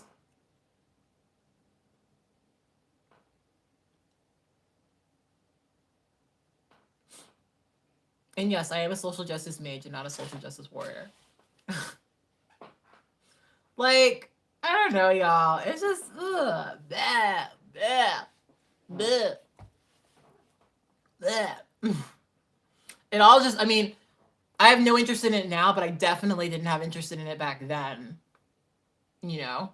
Definitely didn't have interest in it back then. But it was just so funny. Like, come to this white person's platform and argue with them so that you can seem likable to their audience who does not like you already. I'm sorry. I'm just not invested in that. I'm just not invested in that. I saw that there were other people who did things like that where, you know, they did their little, you know, broadcast or whatever, and then suddenly they got a bunch of people from their audience. And I know that maybe if I wanted more subscribers, I would, you know, do that. But like, I don't care. I would rather, there's so many things I'd rather do. You know, play a video game, have sex with my partner, douche. So many things I'd rather do, you know, than like waste my time justifying myself to people who already don't like me. I don't do that in real life, and I don't do that online. Taxes, yeah, I gotta do my taxes. Like, because that's the thing too. I would not do that in person. If someone doesn't like me, girl, you know, if you don't like me, it's fine. Like, I don't, you know, unless I'm trying to, well, if you don't, like, there's a difference between not liking me and then, there's a difference between not liking me and, you know, not caring. But like, I'm not gonna, like, I'm not invested in y'all liking me. I'm really not. Like, I don't want to win over that audience. I don't want to win over this, like, for what? That's the thing to me too, is like seeing some portions of Natalie and Abigail's audience that they won over. Okay, you've gotten them to empathize with trans people, but they still don't give a fuck about Black people. So like, have we won? I mean, okay, great, awesome, love that you've done that, but like, half of these, you know, I was almost alt-right guys are still pieces of shit. Still. So like, I don't really know why we have to be so I don't know. I'm not gonna be invested in it, but you can. You definitely can. You can definitely, if that's what you wanted to, you can do it. Thank you so much, Adela. I'm just not invested in drama. You know, I just don't want it. Also, because y'all don't want it. Y'all don't fucking want it. Y'all don't fucking want it. Like, that's the thing too, is I know that there are some people who wanted me to debate with them just so they can argue with me, but girl, you don't want it. You know what? Let's be pleasant to each other, or not be around each other at all. Like, you don't want it. You don't want it. You don't want it. I promise you, you don't want it. I promise you don't want it. And I'm not even trying to say that like, oh, I'm so big and bad. I'm so big and bad, and oh my God. I'm literally just saying, like, I try to be pleasant. I really do. I really do try to be pleasant. But like, if I know somebody's being a piece of shit, I'm just going to be a bitch, like a straight up bitch, you know. And I would rather not. I'd rather not be a bitch. I'd rather just like do something else. I'd rather just do something else. It's not a good use of my time. It's not a good use of your time. Like, for example, like everyone wants me to have this like a debate and a debate with Blaire White. That was like a whole thing for a really long time. What will we talk about? What will we talk about?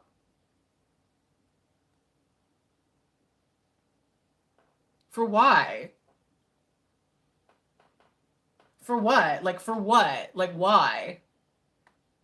For what? Like, literally what? First of all, I don't even do streams with my friends. There are people that I genuinely love who I don't do streams with, who have asked me to do streams with them, and I don't do it with them. Like, for example, like Abigail asked me to go on a stream with her, and I was like, no, I don't fucking want to do streams. I don't, even though it wasn't anything complicated, I was just like, no.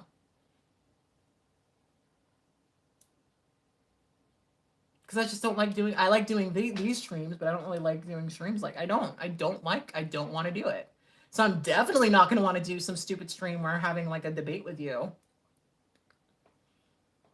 I might consider it if I thought you were like a reasonable person, but I know you're not, so.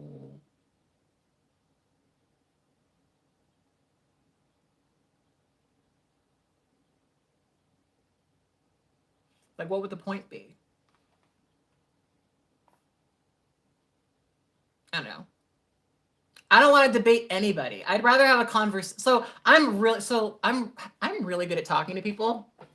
Conservatives love me. I used to live in a very conservative area. They love talking to me. I probably would have a really interesting conversation with half of these fucking people, but it would not be a conversation that I'm having with them to perform for their audience. It'd be a conversation for me to understand why they feel how they feel.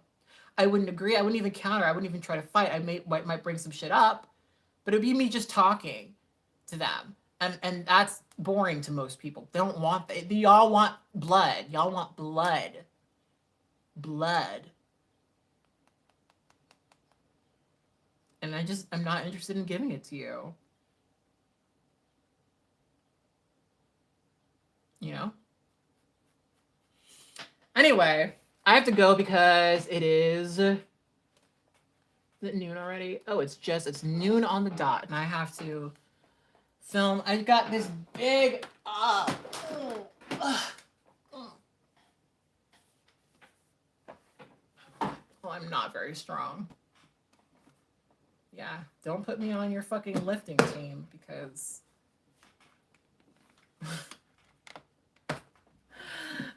never mind. I won't go there. I wonder if I should have been charging this already. Actually, is that on the instructions?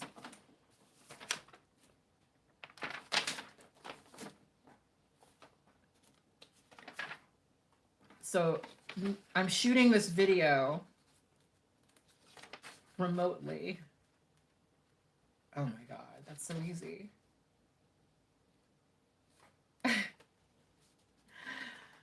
Ooh. Gosh, shit. Shit. Oh no. So they sent me a bunch of stuff for this shoot. One of them was an iPhone. I hate iPhones. Ugh. Why do people use those anymore? So gross. I think I'm supposed to be, I don't know if this is charged yet. Actually, let's see if it even turns on. Am I even pressing the right button? How do you turn an iPhone on? I'm gonna, oh, okay, it's turning on. Does it have any juice?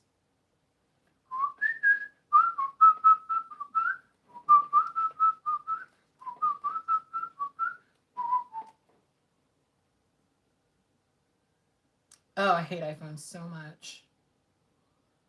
Oh, it's like fully charged. It's fully charged. I don't have to feel bad. Perfect. Yeah, I thought I would have had to charge this.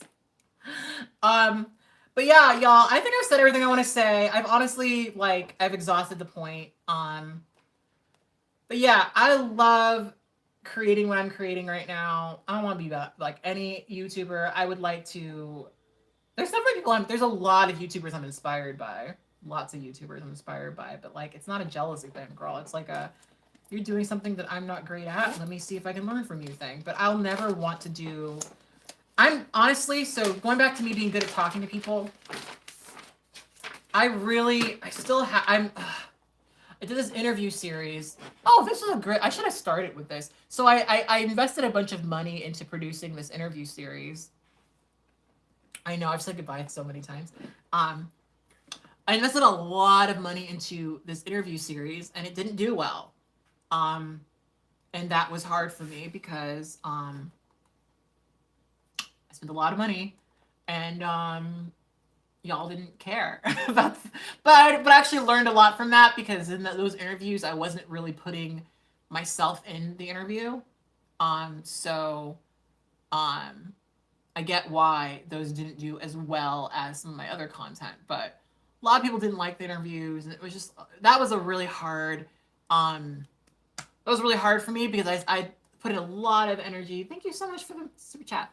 Put in a lot of energy and resources into that, and I did 20 interviews, and no, 20, I think I did 23.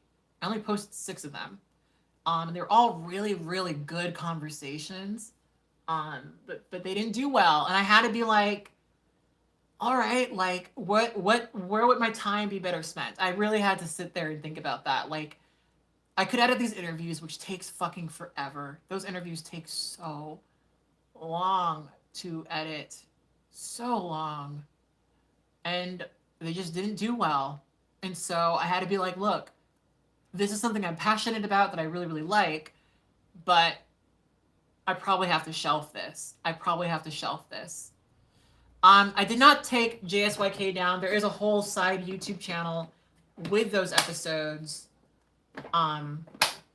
So you can find it there, but I did private a lot of them on this channel. But yeah, I mean, it was my first real time trying to do interviews and things, and I learned kind of what I needed. I had not the best approach to it. So yeah, it was just one of those, hey, I need to be thoughtful about how I'm spending my time here, and this is not a good use of my time. So yeah. I still do have the footage from those, and I think you can still find podcast versions of the interviews I did. But yeah. I didn't want to sit through 20 different episodes and edit 20 different episodes and then have it be something that people didn't see, you know? Time is so finite that I had to be like, okay, I can't put my time to things that aren't going to have return. That's the thing that sucks, because sometimes the things I want to post and I want to make do not gain return for me. And I have to, I just woke up. I'm definitely not tired. Though I have been on stream for 3 hours. I should go, actually. I need to go. The transracial video did the best of all of them. That was so, what was interesting about those is I did this really, in my opinion, detailed, good, in my opinion, I did a really good interview about BDSM. And people hate. I lost 3,000. That was another thing. I lost 3,000 subscribers when I uploaded my first interview about BDSM. 3,000, like in a day. And like, I mean, that will really make it like obvious that you probably shouldn't do that. That was 100% the reason why I was like, okay, I probably like, and it seemed like the more I was uploading these videos, the more people were unsubscribing from me. So I was sitting here being like really passionate about making this thing that I really, really loved and cared about. That was like at the time, one of my biggest projects that I was really, really into. And I lost 3,000 subscribers. 3,000, you know? And that was like, okay, this shit's like, people don't like this. People don't like this, and it's also really hard for me to edit. So I was like, and I spent like $1,000 on equipment and everything, like, you know? It's really, yeah, it's hard. It's hard to see because, again, like sometimes the stuff that I really, really, really, really, really want to make is not the stuff that does well. And it's not that I'm like always wanting for things to always do well, but you know, I do need to think about that. That's something I have to consider, you know? Anyway, I really probably do need to leave. How do I even open this?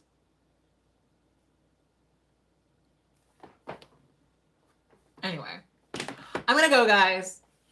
And people who think that I'm drunk, I'm totally sober. It is noon. I only drink when the sun is down. I don't believe in day drinking. It's not becoming. It's not very becoming of a lady. It's just not.